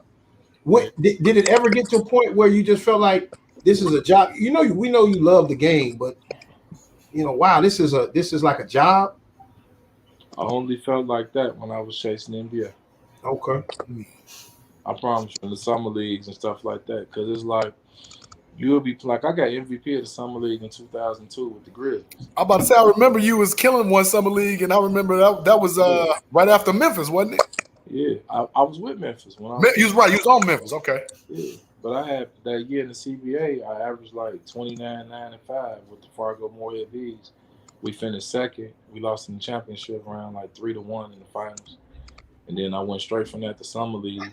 Averaged like 17, 9, 6, and then went to France and got MVP of that season. So that whole like almost like 2 years, I was just unconscious, dude. You was in your bag for real. Man, dude, but the highlight of that summer was playing against the Chicago Bulls on ESPN in front of everybody I know on national TV and had like 20 and 17 and walked it out on Tyson Chandler for game. ISO'd his ass, crossed him, and then laid it in on Eddie Curry at the basket. I should have punched his ass. Laid it in. I laid it in for game, though, and I just never forget that feeling when your phone just blowing up when you ride back after the game on the bus. Like, oh, y'all saw this? So what game was that? Summer League was Summer League Championship, wasn't it? Summer League champ, yeah. Yeah. Wow. So I had games where it was crazy. We played the Suns one game, and he didn't start me that game for some reason. I didn't get into a minute 14 left in the third quarter, and still finished the lead score of the game and brought us back from down 14, and had like 19 in the fourth. So I was the type of guy, like, I didn't care, man, whether you start me, you bring me off the bench, man. When you call my name, I'm gonna make your ass look crazy for having me sitting over here. I mean, that's just how I used to be. So that kind of used to rub coaches wrong in a way too, especially when you're dealing with guys with big egos. But you start making them look crazy when you come in, you play that well, and then the announcer asks you like, "Well, were you a little mad about not getting in early in the game?" I'm like, that's not my decision. My decision is, I say, my only thing I can control is when they call my name and the way I perform. Do you feel at certain points that was them just trying to prove a point, or they got that tap on the shoulder because they had to play somebody else? Sometimes it was that. Other times it be, how can I put it, man? Like with the Clippers, it was the tap on the shoulder Elgin Baylor gave Chris Ford during the preseason games when he was playing me in front of LO when I was playing well. And Chris Ford told him as long as he was the head coach, I was going to play in front of Lamar Odom. And Elgin Baylor got rid of both our ass. You feel me? So that's when I seen how politics play in the game. With the Grizzlies, it was one of those things where they invited me in for a 3-day minicamp as a favor to J.J. Mitchell. J.J. Mitchell was on their coaching staff at the time. He my man. He left out for me. Mm-hmm. I come in for a 3-day minicamp, tear that bitch in half, make the summer league team. And of course, of playing the summer league team, I go from the 15-man on the 15-man roster to start. By the time we in our third game with the LA Summer League. Right. My first start, I had 17, 9, and 8 against the Mavericks against Olivier St. John from Michigan, who won number 10 in the draft that year, and I held him scoreless the second half. I remember him. After that, they started letting me loose. So for the rest of LA, I'm averaging maybe 15, 16 points, you know what I'm saying? 7, 8 boards, 4, 5 assists. Those was my numbers for LA. We go to Utah, and my game just went to another level. We played Cleveland I was playing against Boozer. Locked his ass up, held him 4 points, and had 17. Drew Gooden was my rookie then. He was coming in, number 4 pick, just like Lamar Odom. It was almost like an instant replay, bro.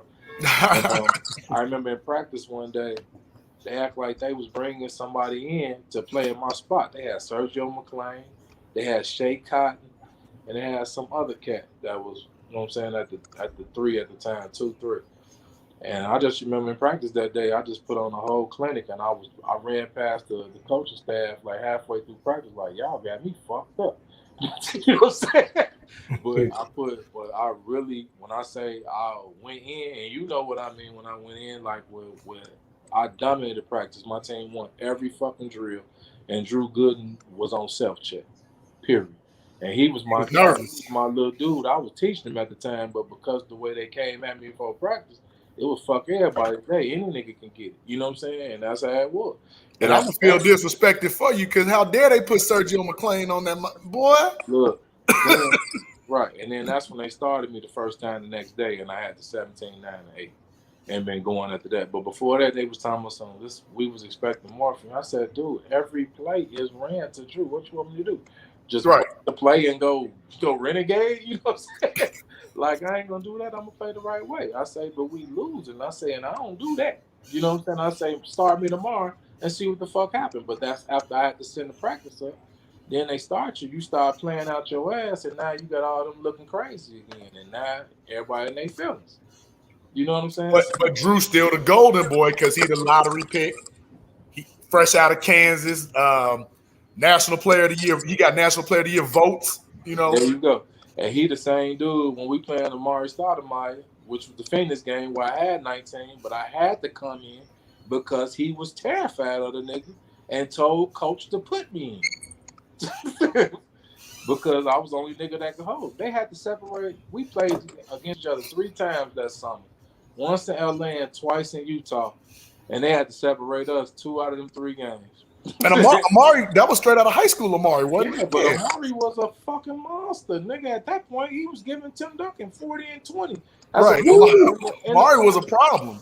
Come on, dude. And I was the only one that wanted to stick him. I'm like, man, I got him. Coach, I'm like, are you crazy? You only 6'6". I'm like, man, I don't give a fuck. That nigga ain't finna be doing that shit to me. And that's how I felt. You know what I'm saying? So everybody else letting him run to the block, set up, and get the ball and just do what he wants to. No, once you got inside the 3-point line at the top of the key, I was already engaging.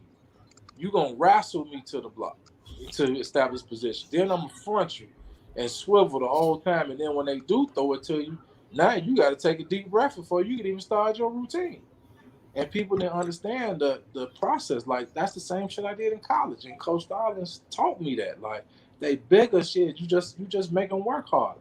And most of the time, big boys' legs don't be strong like that. Right. And I was always a freak. I was benching 400. Well, I'm about to say, and then you were strong once they got down there. Yeah, so they didn't really understand, like, really how strong I was down there. So I didn't give a fuck if you was taller, and I had a 7'4" wingspan. So really, once we got in the air, we was the same height. You know what I'm saying? Cato found that out the hard way, didn't he? Yeah. I remember that game. When got his shit, like, no. But people, that was like kind of like a story in my career. They said I was undersized 4. They used to call me a tweener, but I never looked at it like that. I looked at myself as a true matchup prop. Because if you put a guard on me, I was gonna take him to the post and I was gonna literally abuse him like he was like a stepchild. And if you put anybody bigger than me on me, I was gonna take him outside and I was gonna dance him because I could put it on the floor and create, and I could also shoot the long ball.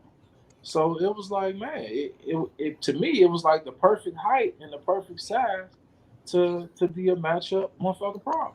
You were ahead of your time because if you think about it, not saying apples to apples, but isn't that all Draymond Green does? Yeah. They looking for guys like me now. I used to watch Boris Diaw. Now, Boris Diaw lasts a long time. Look, but you don't understand. Boris Diaw was a part of the season where I got MVP in France. Oh, okay. Shit, I got pictures on my page right now. Killing him. I averaged 31 against Paul Artez. So you can understand. I'm watching these guys, and I vouched for him and Michael Pietrus. After the game, when they asked me to interview me, what you think about our French, because they was the French superstars at that particular time. And Michael Pietrus had an older brother named Florent, who went second round to San Antonio in that same draft. For people, he wasn't the biggest story as the other two because he used to catch the brunt of that 31. He was their 4-5. You know what I'm saying? And I used to terrorize his ass. My last game against them, for real, I finished the game with 5 players that was under 17. We had Espoir, so we only had 7 paid pros on my team the year I got MVP. This was Pro A? Yeah, but we was picked to finish 11th that season, John, and we finished 2nd and qualified for the EuroLeague. So you gotta understand, like they wasn't expecting that. I just came in, basically crushed the buildings like Snoop and Fred. My first year, I got MVP, and by January it was a runaway. The votes was crazy. It was like 1,062 total votes, and I got like 980 of them. Like it was an onslaught. It wasn't even close. So everybody knew I was the MVP by January. And I remember Pietrus, they was calling him the French Michael Jordan. Yeah, he was. And I remember that. He was nice. Even when he was with Orlando, he was nice. Yeah, I mean, I thought he was a nice player. Yeah, they just never let him loose totally. It was kind of like an invisible seller for him too. Just want you to be glad to be here because you're from France. And yes, please, thank you, and that's it. Here's your check. But Mike was hungry, G. Boris was more like a Scottie Pippen mentality. Mike was like a Jordan mentality. He wanted to be the best. Boris was a utility guy. He was the guy you could just put at any position, plug in, and that's what I told him. I said he reminds me of like a Scottie Pippen or a type guy like that. Who else did I reflect him to? Cause back then he was slimmer too. He didn't get chunky. Right, that was Phoenix Boys DL where he was, He was slim. he was in shape. Yeah. Yeah. But he was all right, G. And I liked him because he took the challenge of at least trying to guard.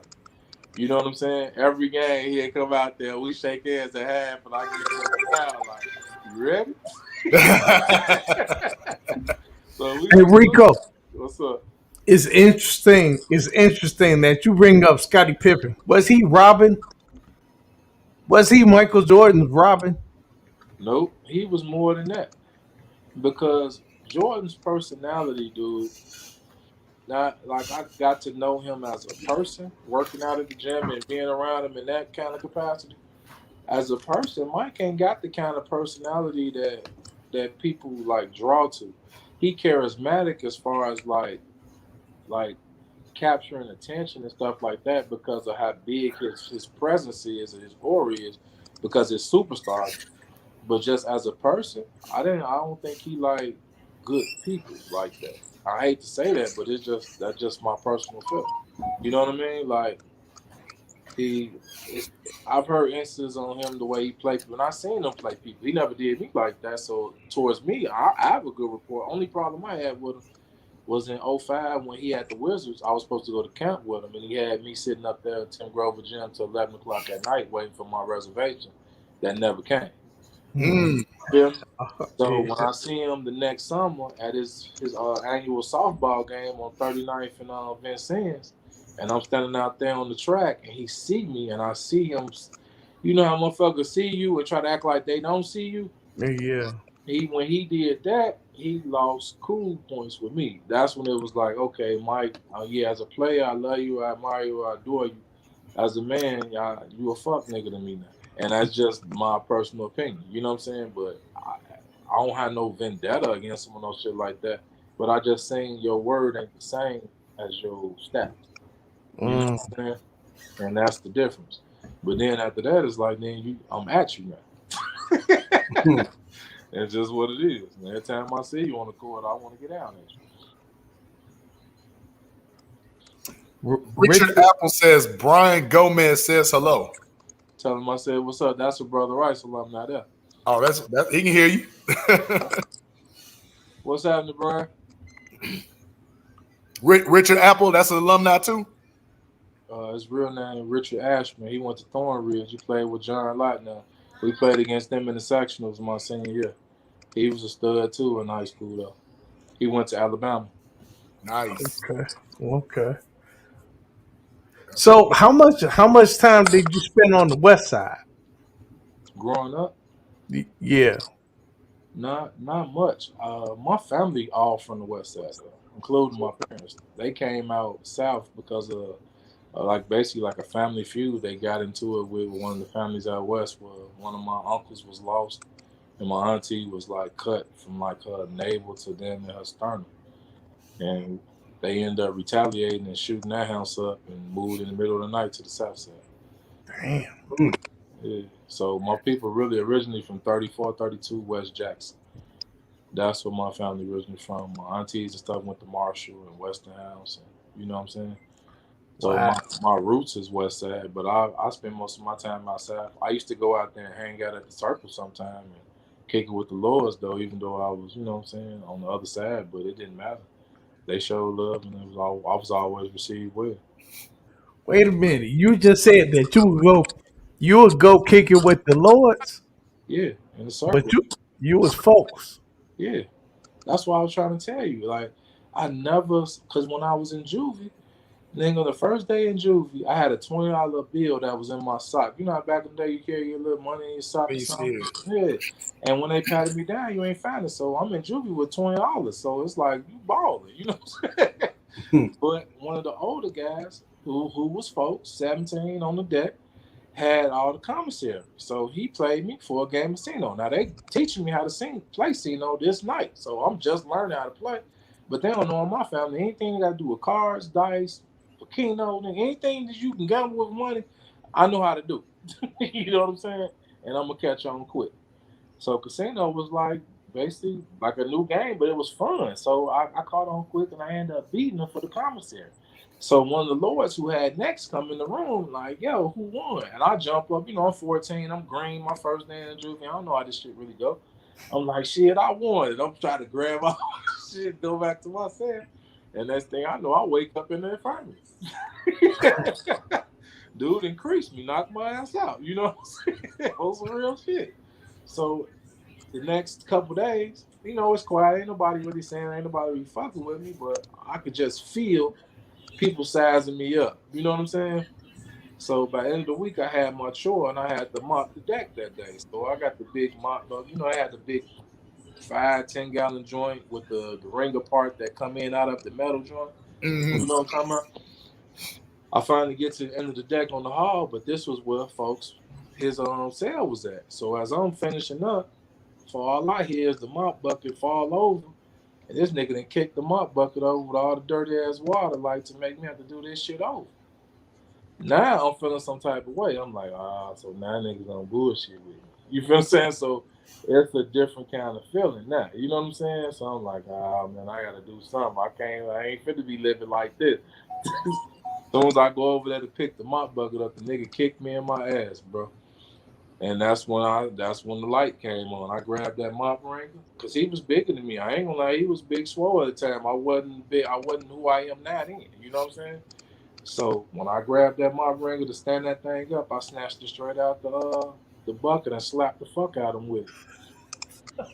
I ain't gonna lie, shit. Gave that man like 37 staples. Come on, crazy shit. And we never even saw him no more because he was at the point where he was from the age out to go to general population anyway.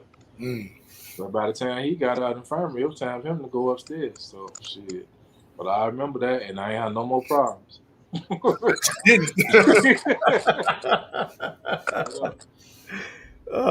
Well, the reason I asked you about before I finish what I was saying, one of our people in the audience in the chat, he's asking about Illinois athletics.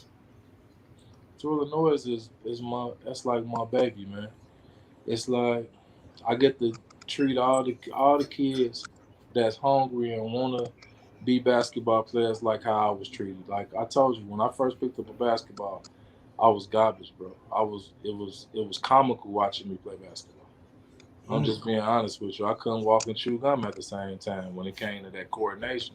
Football and baseball was different coordination. You feel what I'm saying? Most definitely. Basketball was like you got to combine everything together at the same time and dribble the ball too. Fluidity. You know what I'm saying? It just didn't come easily to me. But my school team and grammar school, give me a little time, man. I'll be out there. Was so good, and the players in my class were so talented. They were starting in 5th or 6th grade on the 8th grade team, and I just wanted to be like them. I hung out with them every day. I go to their house and play with them, and before you know it, that shit just started to rub off on me. You know what I'm saying? Like me and Britt ended up being great friends for years, but he started out almost like I don't even want to say almost like a mentor in a way. You know what I'm saying? Because he had it and I didn't, and I wanted to get it. And I'm like, shit, nigga, show me.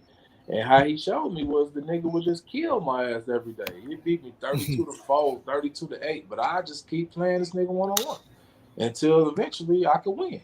You feel what I'm saying? And then that's how I kept getting better. I've never been, like I told you, I wasn't just the best guy that just fell out the womb. I was just one of those guys who just was relentless. You know what I'm saying? Like it didn't matter how much you hit me with or how hard you hit me. You couldn't embarrass me. You couldn't make me fold. I would just keep coming back for more. And after a while, it's like after you hit me with everything but the kitchen sink, then I give you that look like, damn, that's it. Now it's my turn. Right. For real. Done or you finished. Yeah.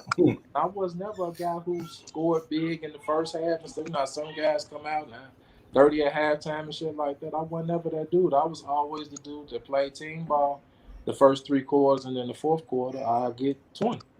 You know what I'm saying? When it mattered, that's when I wanted the ball. When that ball was moving and I knew it was coming to me because then nobody else wanted. You know what I'm saying? It was a difference. I always wanted it when it counted. So I was asking you about the West Side because Before we let you go, there's always a question I ask just about everybody that spends some time on the west side and spends some time on the south side. Harold's or Uncle Remus? Nah, I'm gonna tell you a secret. I've had Uncle Remus one time in my life, and it was so long ago I can't even remember. I fuck with Harold's, but I'm gonna tell All you a day. secret though. I love the West Side, and people couldn't understand why I go out there and hang at the circle and shit like that. Cause one thing I knew about the West Side is, how can I put it? You couldn't fool them. You know what I'm saying? West Side motherfucker gonna test your gangster. They gonna test your heart. They gonna look in your eyes. You know what I'm saying? They size you up, and they want to see if you gonna stand on your squares, if you gonna buck, and if you flinch at any point, it's over. on, That's true. on the South That is Side, true. you could talk a motherfucker out some shit on the side. I done seen some of the biggest, softest motherfuckers in the world talk somebody down because they just loud and acting like they really finna do something, but ain't gonna throw rice at a Chinese with. You know what I'm saying? But out west, if a nigga was barking at you, you had to watch him because he was gonna foul on your ass. He was gonna do something to you. You knew it wasn't over once you got him going. You know what I'm saying? Right. And I used to love West Side people because it reminded me of all my family. My family was cool. It was the most loving creatures in the world. But if you fuck with one of us, you got to fuck with all of us, and we stuck together like that. And that's why I like that West, because people kind of if they coming from the bottom, they all coming together. It's 14, 15 guys in the crew, all of them riding the same car, flicking. You know what I'm saying? Like, I used to like the way they got money and share with each other, and really like try to get out that jail as a unit instead of like on the south side, one person has it, and all he doing is stunting on everybody else. You know what I'm saying? It was just a different kind of mentality. Yeah. But I've always been big on family and just the way of treating people. Shit, even JB is literally, he's my brother's brother, but he my brother. You understand what I'm saying? That's what's up. He was kicking it with me, but probably before him and Mississippi was even that close. You know, Right. because he was living with me down at school, like, for, you know what I'm saying, for a year too. And shit, for me, not like I know you, but I did know you. But when you say you coming down, man, shit, you need a place to stay, you good. And shit, he was coming. He supposed to be there for a weekend. You know, 2 years later, shit, we still. Hey man, I'm going to get some clothes. I'll be back. Yeah. Yeah. But once I saw cousin. he was truly good people, and he wasn't a nigga who was like, he wasn't never no fan. You know what I'm saying? He was my brother. He had my back when I needed him the most. He showed up for me, and he know what I'm talking about. And that's why to this day, if he called me, he asked me for anything, it's nothing. We ain't gotta talk every day. We ain't gotta be on each other Facebook and taking pictures and shit like that. But it's love. It's real love, and it's always gonna be that way. True. My cousin took the same route you did from Brother Rice to Illinois State. He might have been your same year, Raymond Wright. You know him?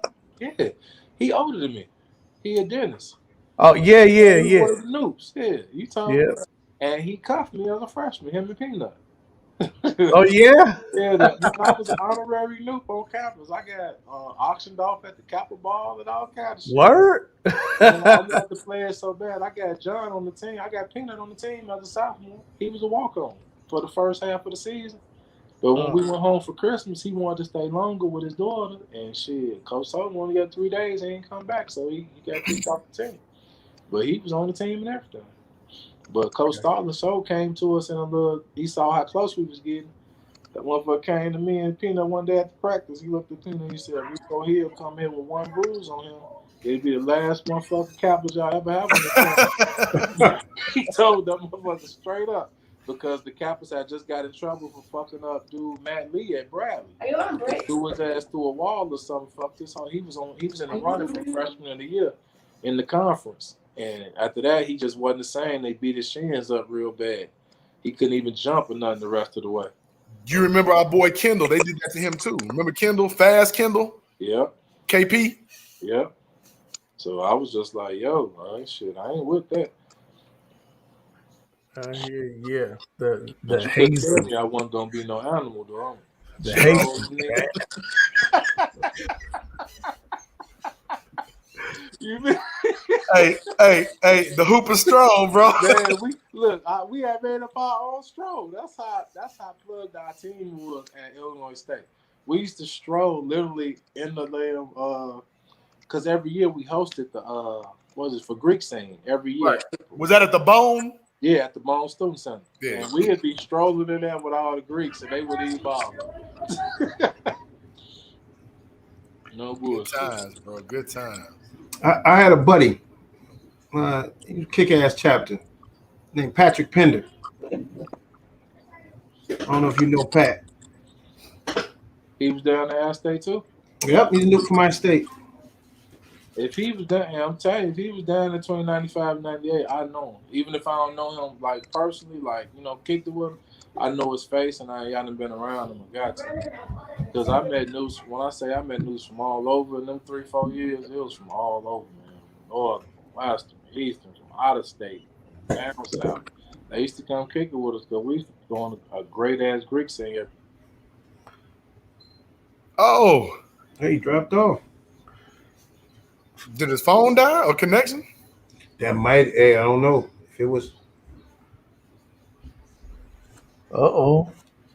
Can you text him? Yeah, let me. And J.I., I know you're waiting for your opportunity to talk about you being the new. I know you're waiting on it. There he is. Let's bring it back Just tried in. to call me.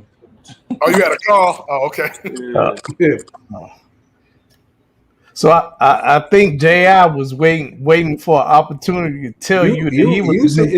It seemed like you waiting for it. I said I spent a little time had a couple of good brothers down to kick ass. They do it. We do a little different down in the Southern Province. I definitely spent a little time down in Normal Bloomington. Check those guys out. Yeah. And the We did it Southern Province and Lighthouse chapter down in Alabama, Tuskegee. okay. So Rico, who you got for the final? Man, I want the Clippers to win bad for some reason. I don't know, because I love when I see a team that got everything going against them and they still don't quit. You feel me? I feel you, I but it's a love, wrap for them. yeah, I love that fight in them. But as of now, I got to root for Chris Paul. I mean, it's just being honest. Like, Damn. if anybody deserve it, like at this point in his career, that would be like the icing on the cake. Right. To a stellar ass career for him. I just think that just solidified him in his legacy in the game. You know what He I'm can saying? ride off into the sunset after that. Yeah. I wish You think he were will? right now by 20. So You think he will? I'm hoping he do, because man, I like the Bucks, but Giannis the type of dude, man. If I was playing against him, it'd be hard for him to score like that. Like, guys let him. That way they play him don't make sense to me. Like, when you're actually waiting for him in the paint and you're letting him run at you full speed and create that kind of, you know what I'm saying, disadvantage. How you stick a guy like Giannis is you pick him up at the volleyball lines there you go. and you make him a non-factor. Like, just being real, if you can't shoot the ball, it's over for you. And if I crowd you, your handle ain't just stupid nice like that. No, he really. If you think about it, he power dribbles. He really can't. So what you do to him is you pick him up early and you force him one way and you just take him out the game. Now the dude on their team who I feel like is the ultimate sleeper is Drew Holiday. Drew Holiday is a certified monster to me on both sides of the ball. When he was with the Pelicans and I was watching him give people 40s and shit like that, I was impressed with him even back then. I just think he the type of guy, he need to take that step forward to really establish himself as a superstar. Because I believe he has that kind of game and that kind of like ability, man. He can finish at the basket on anybody, regardless of their size. He can guard multiple positions at 6'3" as a point guard. and he'll stick the best player, the best scorer on any team, and give his ass fits. So I really like him. The dude who's stepping up is Middleton, though. Middleton has really proven to be the closer for them. To me, It's Middleton not is Giannis. the X factor because Yeah. he's, you know how you can count on somebody like if you was the number one, you knew you could count on the number two.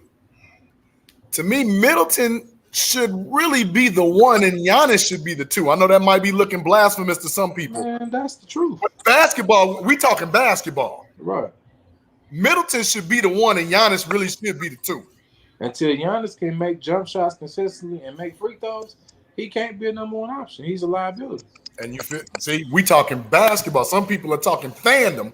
We talking real ball. Yeah. Now, Brook Lopez. I used to like him in Texas A&M, though. I think people sleep on Brook Lopez too. They forget he averaged 20 and 10 and 5 for Brooklyn. In Brooklyn, he's their all-time leading scorer. And was an all-star. I think they forget. It's a Brook got the pieces, bro. But I think Phoenix it's just their team. I just think they really love each other. Phoenix's job, really a complete team. Yeah, really a team. But I only mean just far as their personnel. I'm talking about their mindset. Like, you could tell them Milwaukee, they cool, but after the game, them niggas they don't kick it with each other. Exactly. They don't go hang out together. Phoenix, when you see one of them, you're going to see 3, 4 of them. I don't care for where you at, a restaurant, a club, a gym, watch some high school players play, a pro-am. You can tell they a team outside of the gym too.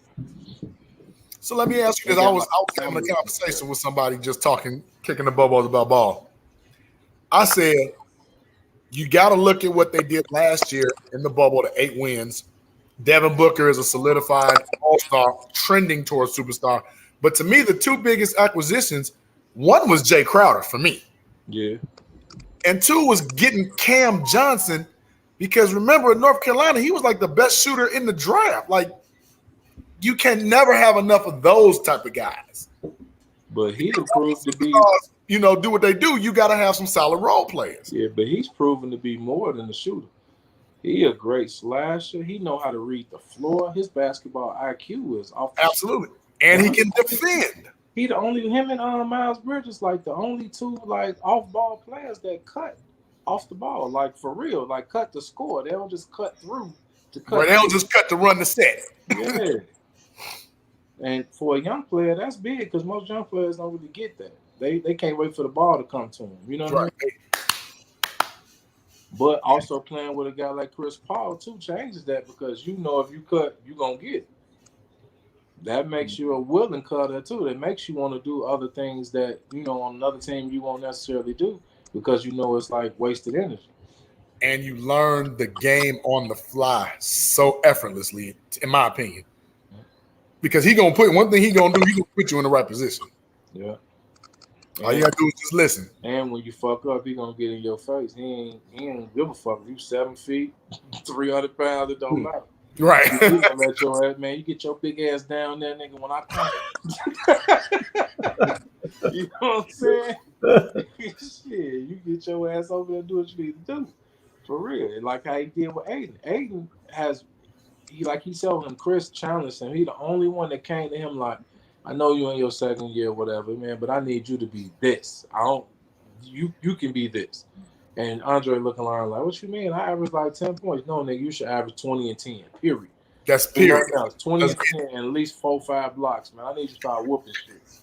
And next thing you know, halfway through the season, you looking at Aiden like, man, this motherfucker right here remind me of Antonio McDyess before the knee injury. That's wrong. That's what we down there looking like when Antonio McDyess used to run Phoenix. You know what I'm talking about? Man, that's exactly who he play, because he can shoot it, he can finish with both hands, he can catch the oop, or he can make layups like most big men now can't make layups. They don't have natural touch. He got natural touch. He hitting like 4, 5 foot floaters and shit like that. Mm-hmm. Like he got a nice package to be a big boy. I like Aiden. To me, Chris Paul chose wisely, man. Well, you know what I'm saying? We can get into this all night.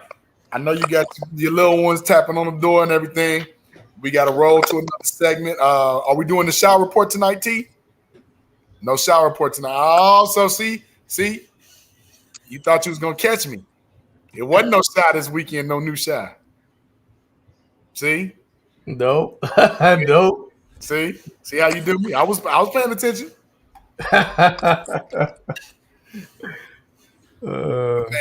Hey, bro, I love you. I can't wait to come down and visit you. I had a blast tonight. I'm gonna speak for JI. I'm gonna speak for T Nick, man. This was a bomb ass interview. Most definitely. Hey, mom and dad, they watching at the crib, you know. Hey, you know what the best part about this is? They missed the 2-hour conversation early. Oh yeah, right. Wait, and that was just us being us. Yeah. We got on the phone, man. Was just checking in and chopped it up for you know. It's like, damn, man, let me get off this damn phone, man. Straight up. Y'all had a 2-hour conversation before this, huh? Man, it was like started at 11, ended at 1 or something like that. Wow. Because he was just telling me all the steps that I was going to do with you. Like, you was going to send me the link. That's what he was just calling me to prep me. We got the shit. Once we got going, it just took off. Shit. Like it always do. Always. Last conversation we had, we met on like, what was that, 71st and Jeffrey at a Walgreens? We was at the Walgreens just on some humbug, yep. We was just meeting up for something, and then next thing, man, we out there talking so long, man, our feet was going to sleep standing up in the parking lot. Man, that's like a real friendship, a real brotherhood, man. Because like you were saying earlier, Rico, you don't have to take selfies on Facebook. You ain't got to talk every day. You ain't got to do all that. But once you do get together, it's like, man, it's just like where you left off. Like yesterday, Yep. That's real friendship, man. That's real shit. I'll never forget. Hold on, you want to tell the same story? Whenever I call him and I need somebody to hoop, this man always show up ready to go too. Hey. He be thirsty for a hoop.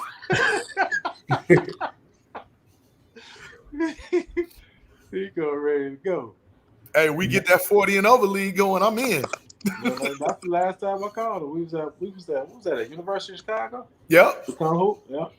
That was the 40 and over league. And they was mad at our ass in there because we came in that bitch and got to turn that shit out. Game over. Shelly Clark still don't like me, man. Man, Shelly don't like you because you my brother. I was about to say because I keep busting his ass too.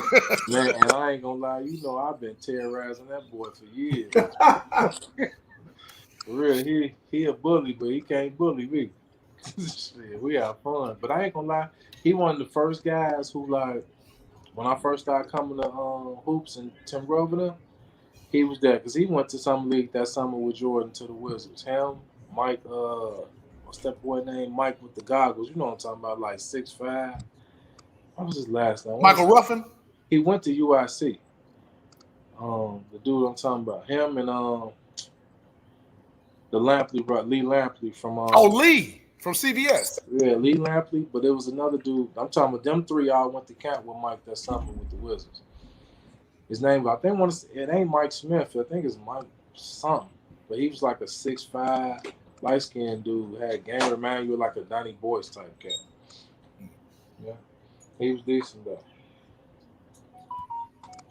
But them the same dudes I was looking at, like, and that's what I told Tim. I was like, you gonna tell me they better than me? Tim, like, I can't tell you that shit. I love Tim. Tim Brother, one of the realest dudes on earth. Like, to be one of those dudes who work with Mike, Kobe, LeBron, and stuff like that. Man, I'm telling you the shit that he be saying to these guys, man, he be frying, motherfuckers. It just be funny as hell because he big bro, he the littlest motherfucker in the gym. You know what I mean? Right. Yeah, but he command a lot of respect, man. And motherfucker don't talk back. And motherfucker Tim say be that 8, that means 7:30 and ready to go at 8, nigga. Not no walking in at 8. He'll cancel your workout if you walk in at 8 o'clock for 8 o'clock. I ain't mad at him either. No bullshit. Okay. Here we go. All right, man. I'll let y'all go, man. Go ahead, Jimmy. Y'all done got me running my mouth. No, that's a good thing. Yeah, that's a good thing, bro. That's a good thing, man. That's all good. Well, I appreciate y'all having me, man. Anytime y'all want me to come back on and speak on anything, man, I'll be more than welcome to. Definitely want you to come back, man. Definitely. All right. Thank you, It bro. was nice meeting you too up there, man. Appreciate you, bro. Brother, No appreciate doubt. you. Appreciate nothing but love, Rico. Okay. All right, JB. Talk All right, with you, bro. Love, bro. Yep. What's up?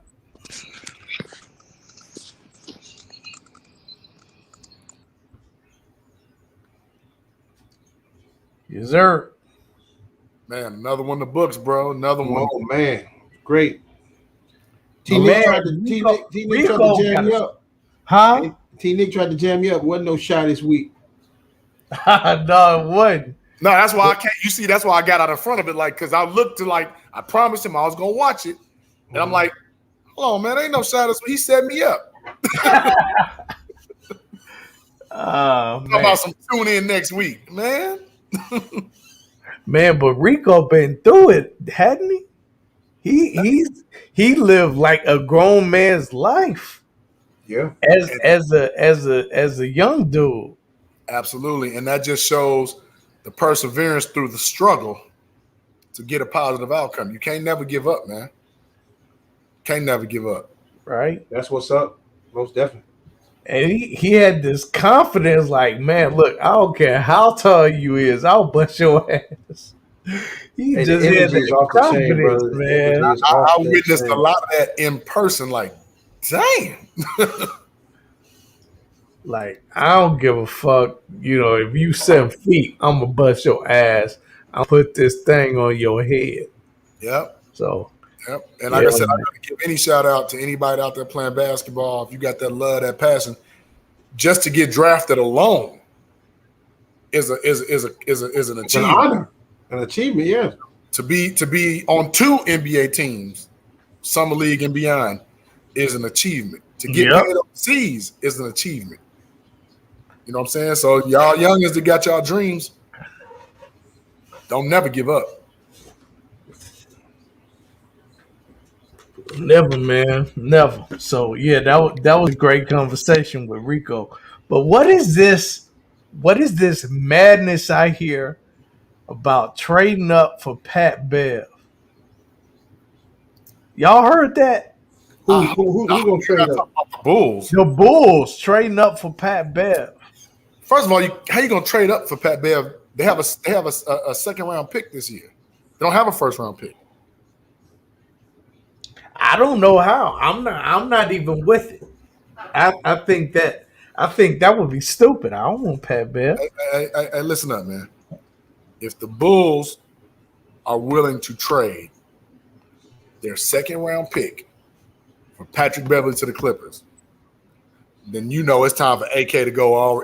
Hey, peace, bro. We don't even need to see how this story play out. Because that would be the dumbest move. I'm a Pat Bev fan, but that ain't what they need. No, it's not. It's not.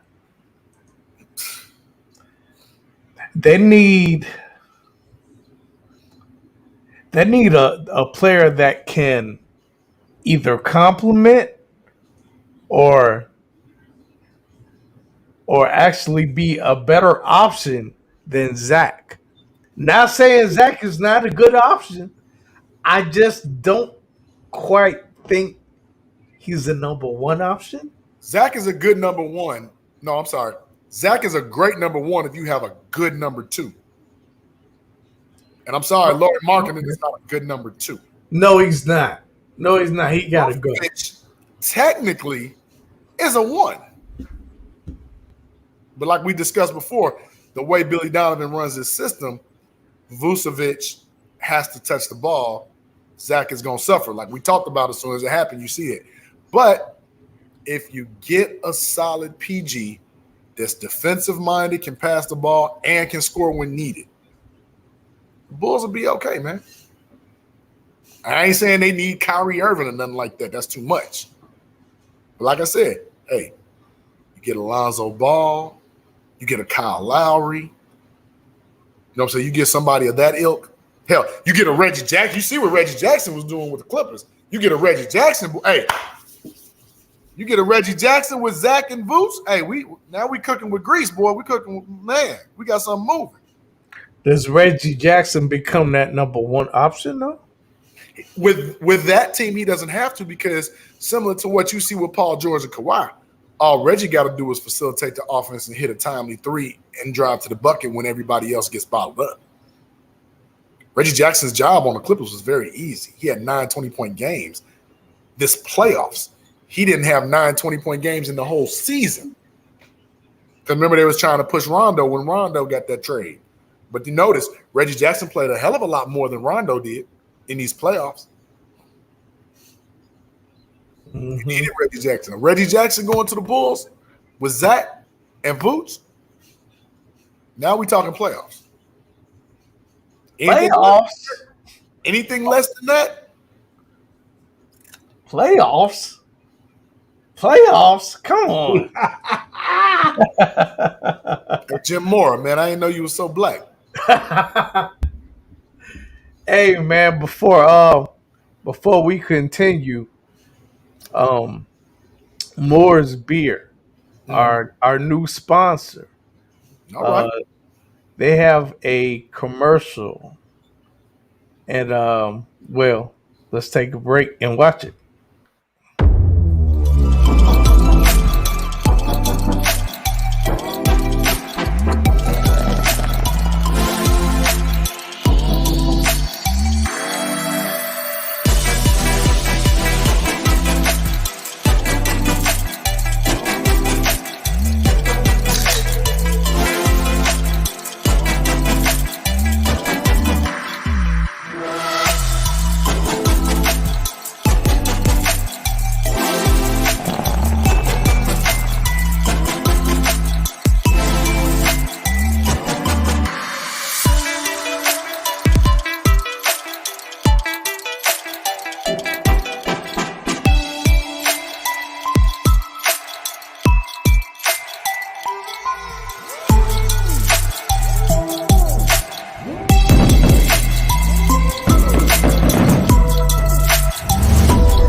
I need one right now.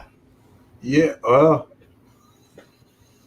I need one of those right now. Well, for those that paid attention, that commercial said a lot with no words. It did. I like it. It did. That's it. T-Big, where can we get one from? I might give that a try. How's the taste? It tastes like it tastes like an upgraded Stella. Upgraded Stella, because Stella's pretty damn good. Yeah, Stella's pretty good, but Moore's is better. It's better. I mean, not to diss Stella. Stella's a great beer, like you just said, but Moore's is a little tastier than Stella. Okay. And I think Kimbark Liquor might have some. Kimbark in Hyde Park. They're in stock now. I think so. I'm not positive. The last time I called, they were. We'll see. What 4-pack, 6-pack, 12? What are we looking at? 4. 4. So 16 tall boys. 16-ounce cans. Yeah. Okay, yeah. We need to make a run and support our new sponsor, Moore's Beer. Definitely. I love it. Definitely, man. So getting back to this Pat Bev thing, just is no gas. No gas. Not for trade. Not for no. Not would I love to have Pat Bev on the Bulls? Yes. Do I want to give up any assets for him? I can't. No. You can have Satoransky. Don't nobody want him. He make a couple dollars here. He might be able to, Let's say you, J.I. You know what? I'm looking at it, man, and I'm saying that it has its potential. You seeing Lou Williams traded, Montrezl Harrell, so them trading Pat Beverly wouldn't be necessarily an unheard of thing. And when you don't win and you're supposed to win, people start looking around and start saying, hey, is this guy the X factor?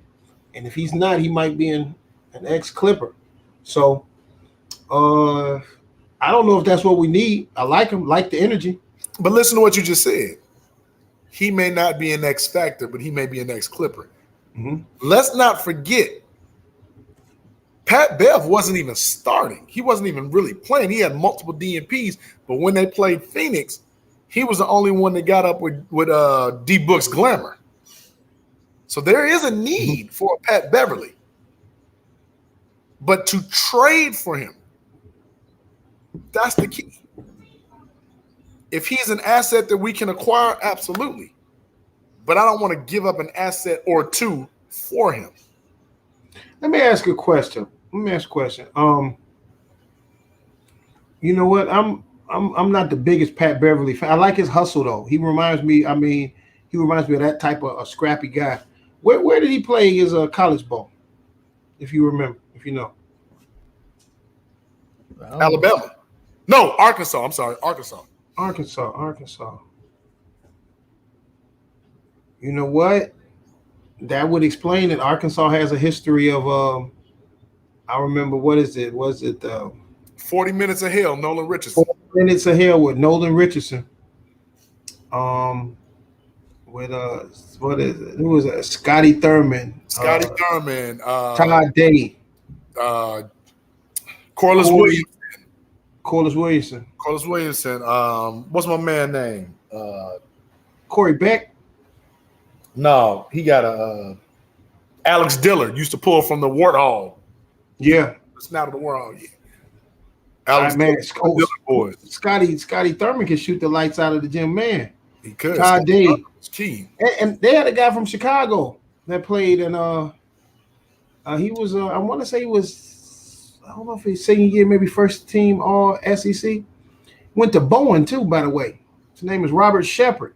I don't know why you rolling your eyes, dude. Mount Carmel got they share good guys. Can I give Bowen some love? You can, because Robert Shepard, if I'm not mistaken, was a beast down there in the SEC. Rob Shepard was a beast. And you know what? His story is somewhat similar. When Rico mentioned that, he said, you know, a lot of guys chase the NBA. I want to get to the league. And then you find a niche, and you say, hey, this is where the love is.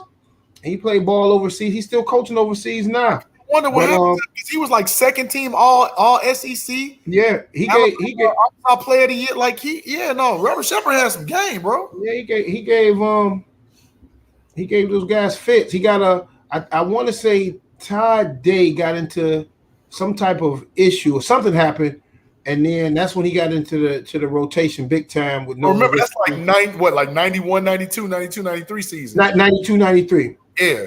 Something happened. He got into the rotation. It just took off.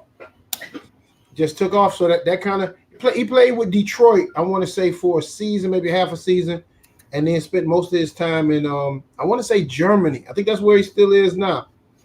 Good guy.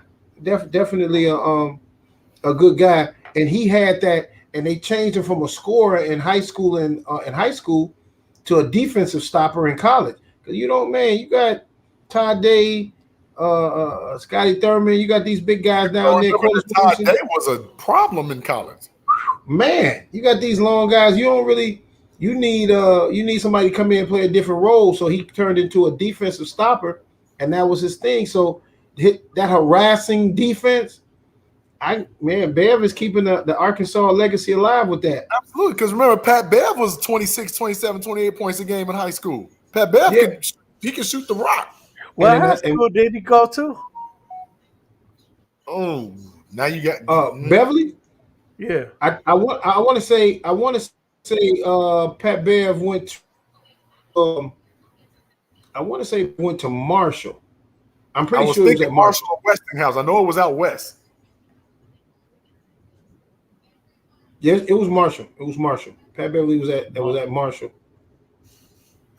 Marshall. Well, I believe you because you know everything and nothing. Nothing. Yeah. Who is that? Why wouldn't mind? Huh? That's not me. That must be you, JB. It was my ESPN update because, like I said, the finals is on. So whenever somebody does something momentous, noteworthy. I've been hearing that shit all night. I've been hearing that. Hey, the minute Giannis played, you start hearing it. So, let's go ahead and give us some shout outs. Damn, don't everybody All right, speak at the man. same I time. got I got to start. I got to start off with our guest. He held it down, man. It was awesome. Rico Hill, man. Shout out to Rico. Shout out to Bullets. Can I give Bullets a shout out? Yes, yes. Bullets. That's what's up. Bullets in the building. And Ricky, and I'm sorry, shout out to Rick Griffey from Brother Rice. All Brother Rice alum. Shout out to Brother Rice. One time for Brother Rice. Yeah, shout out to Brother Rice. Yeah. Okay. JB, it's all you, Playboy. As always, shout out to our guest, shout out to my brother, shout out to Rico. It was, man, I loved the interview. I enjoyed it. Got a lot of in-depth information. Just seeing that everybody don't come with that silver spoon. Sometimes you got to work for what you want. Right. Right. As always, shout out to my man Bullets. Can't wait till September 11th, Bullets, when I'll be in Cali. Can't wait to come holler at you. Shout out to Miss Sandra, always. Pops, always. SB, always. Always my family, always watching. Always watching. Shout out to them. And hey, let me just roll back real quick. I want to shout out Chicago. For those of us watching the show that are from Chicago, in Chicago, transplanted, moving, whatever, that's taking the time to watch our show. Thank you, Chicago, because there's a lot of mess going on out there, and those that chose to be with us, we appreciate it. We really do. Okay. Well, I guess it's on me now. Well, definitely shout out to Rico. Man, that's the smooth dude, Rico Suave. Yeah, man, yeah, that's a cool cat. So shout out to Rico. You've been through it, homie, and you grew up a lot faster than you know a lot of kids, and you learned the ropes and how to be a man. And that's what a lot of these kids need today. They need to learn how to be a man and put the guns and shit down. That's not being a man. That's being a coward. You know, Rico took his brothers to school, and he would be late. I mean, man, that's some real shit. That is some real shit. So anyway, shout out to Rico. I definitely shout out Bullets. Everybody in the chat, even if I don't see you in the chat, shout out to you anyway. We appreciate y'all. We wouldn't even have no podcast if it wasn't for SP. y'all. SP, definitely shout out to SP, the whole CCP family, JBJI. Yeah, man, it would be no podcast without y'all either. Um, who else? Oh, TTNL. Gotta shout them out. Always TTNL. TTNL, Phil and Shane. You can catch that podcast on Wednesdays. Yep. I think 8 o'clock Central. Yep, because they start at 7 their time. Don't they? I thought they started a little earlier than us, don't they? So it's 7 our time, 8 their time? Maybe it is 7 our time. Yeah, because they in New York. Well, Yeah. area. Yeah. Connecticut. I always thought it was weird. You do a Chicago Bears show, but you win in Chicago. But they pull it off. And they Fan know a base lot of has shit. roots, bro. And roots go. Roots scatter. They know a lot of shit. So, shout out to those guys. And Lek Pod. Lek Pod again. We formed a partnership last night at like 1 in the morning. We formed a partnership. So we're now live on Lek Pod's Twitch channel. So shout out to D Sun, make that happen. League of Extraordinary Chicagoans. Right. That's the Lek. the League of Extraordinary Chicagoans, and we're pretty fucking extraordinary, and we're Chicagoans, so it's perfect. It was perfect, just like he said last night. It's What's perfect. up? Yep. So we have a stream that is starting on Sunday, July 11th. It's called Sip and Step Sundays. So it's a stepping stream. We have a DJ. His name is DJ Firejock because he's a fireman. You know, no jokes. He's a fireman. That's why his name is Firejock. But he is the DJ, and he is starting a stream along with, powered by Chicago Clubhouse Podcast. And that's on his Twitch channel, Twitch TV / fire _ jock. I believe no / DJ _ fire jock. But matter of fact, I should put that in the chat so people could see it.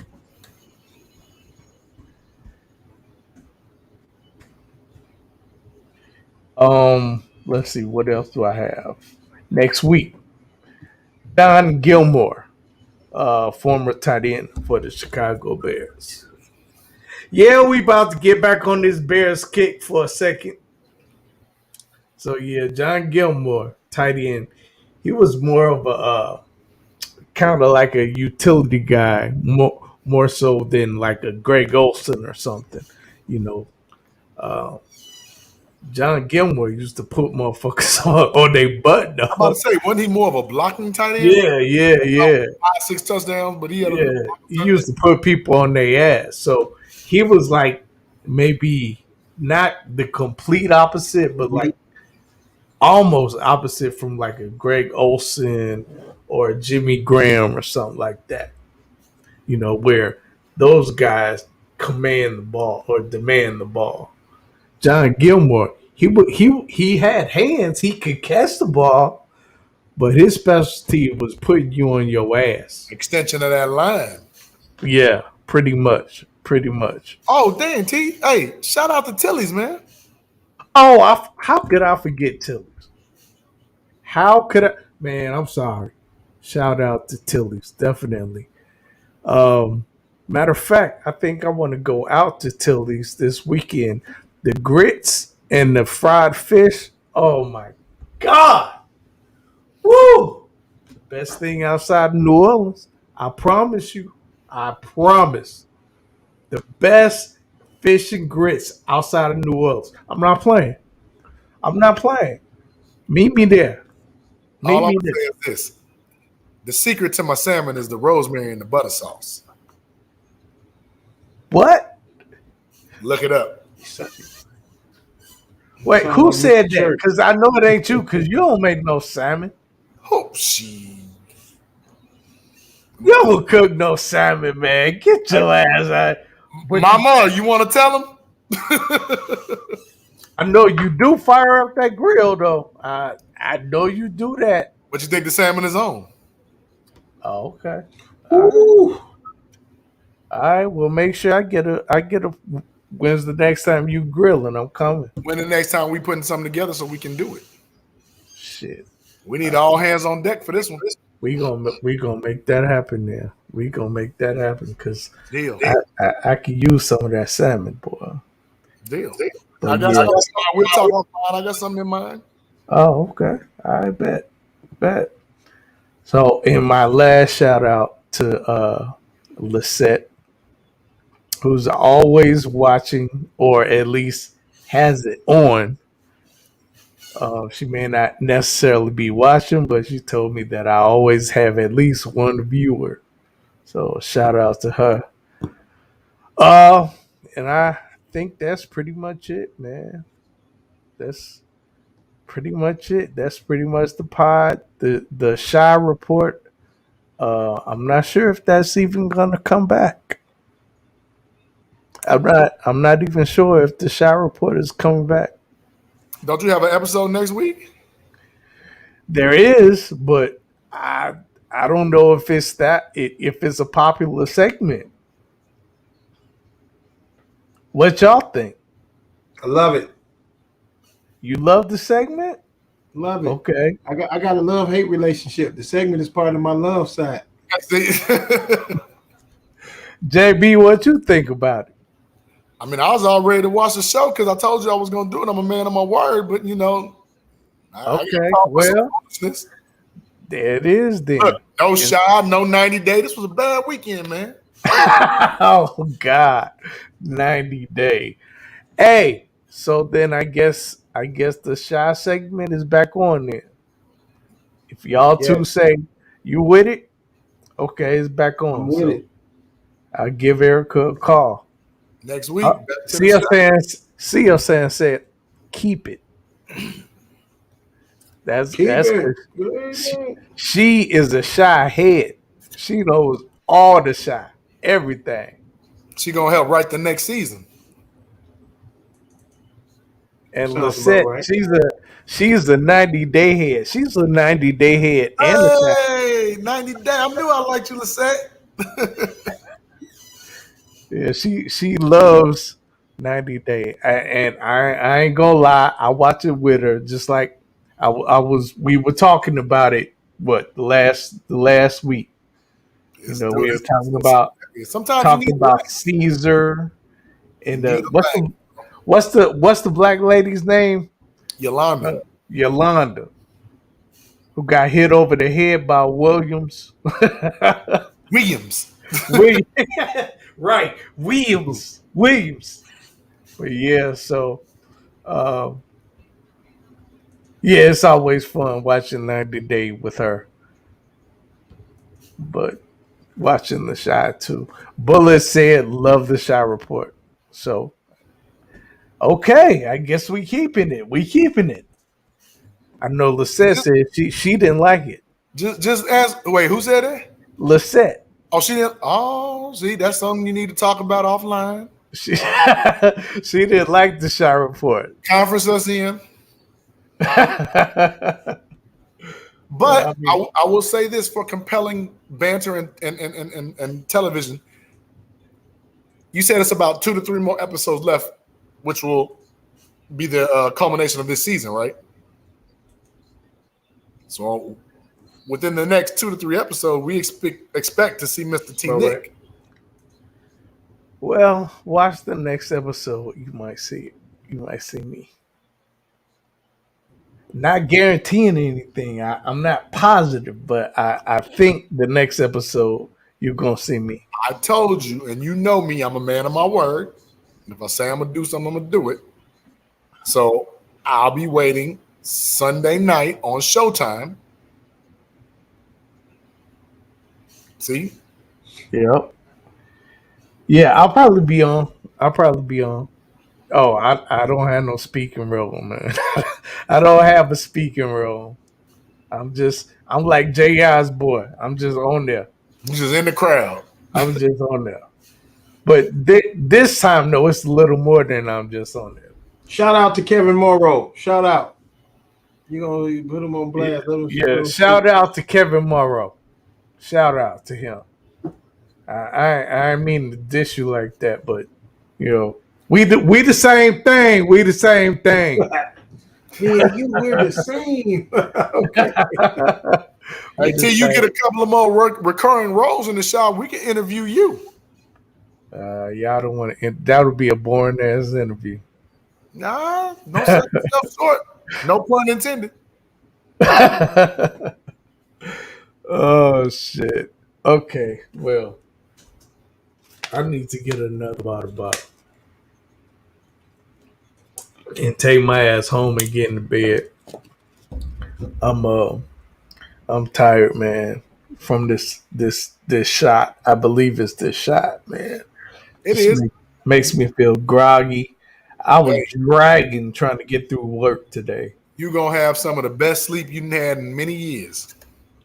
Well, I know I did Sir, last yes, sir. night.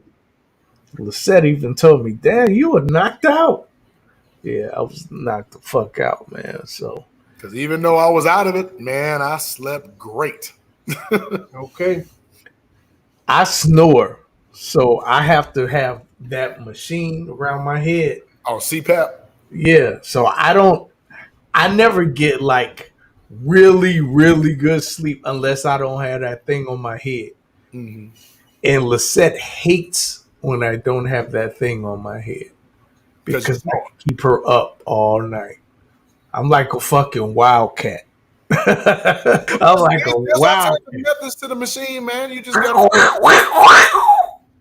Yeah, man. So look into that. yeah. I'm looking into getting like some kind of state of the art machine or something. Duct tape. Later on, He said, duct tape. hey, That ain't no state of the art machine. Hold on. I guarantee you we won't hear another peep from you. let's get the hey, what's that called? The deviated septum. Just get it Where removed. where you gonna put it over my mouth? And nose. Oh, Yeah, that's hey, cool. I guarantee you. You Hey, just you ain't killed gonna me. hit nothing. Hey, you ain't gonna hit nothing tomorrow. He do that. Lisette saying, hey, Whatever, ever, you ain't gonna hear nothing from me. Ever you do that? hey, as a buddy told you, man, I hit you so hard you won't feel nothing again. Ever. Ever. Uh, well, hey, I appreciate everybody sticking in here with us, man, for this pod. We've been on here for 2 hours and 30 minutes. Oh And, damn, has it been that long? and Yep. it's been fun. Hey, when you have Yes. fun, you don't even realize how long it's Oh, been. the conversation just keep going and going and going. Yep. But yeah, big ups to y'all for standing here with us and contributing, having conversation with us. We appreciate it. And you know, I hope you tune in next week when John Gilmore is on the pod. That's what's up. Yeah. But for JI, the human Wikipedia who knows everything and nothing at the same goddamn time. At the same time. And my man JB, who knows every single stat from every single team since the 90s. I'm the point guard, T Nick, quarterback, the coolest dude in the room when I'm the only dude in the room. Thank you for watching this pod where we think we know everything, but we don't know shit. We out!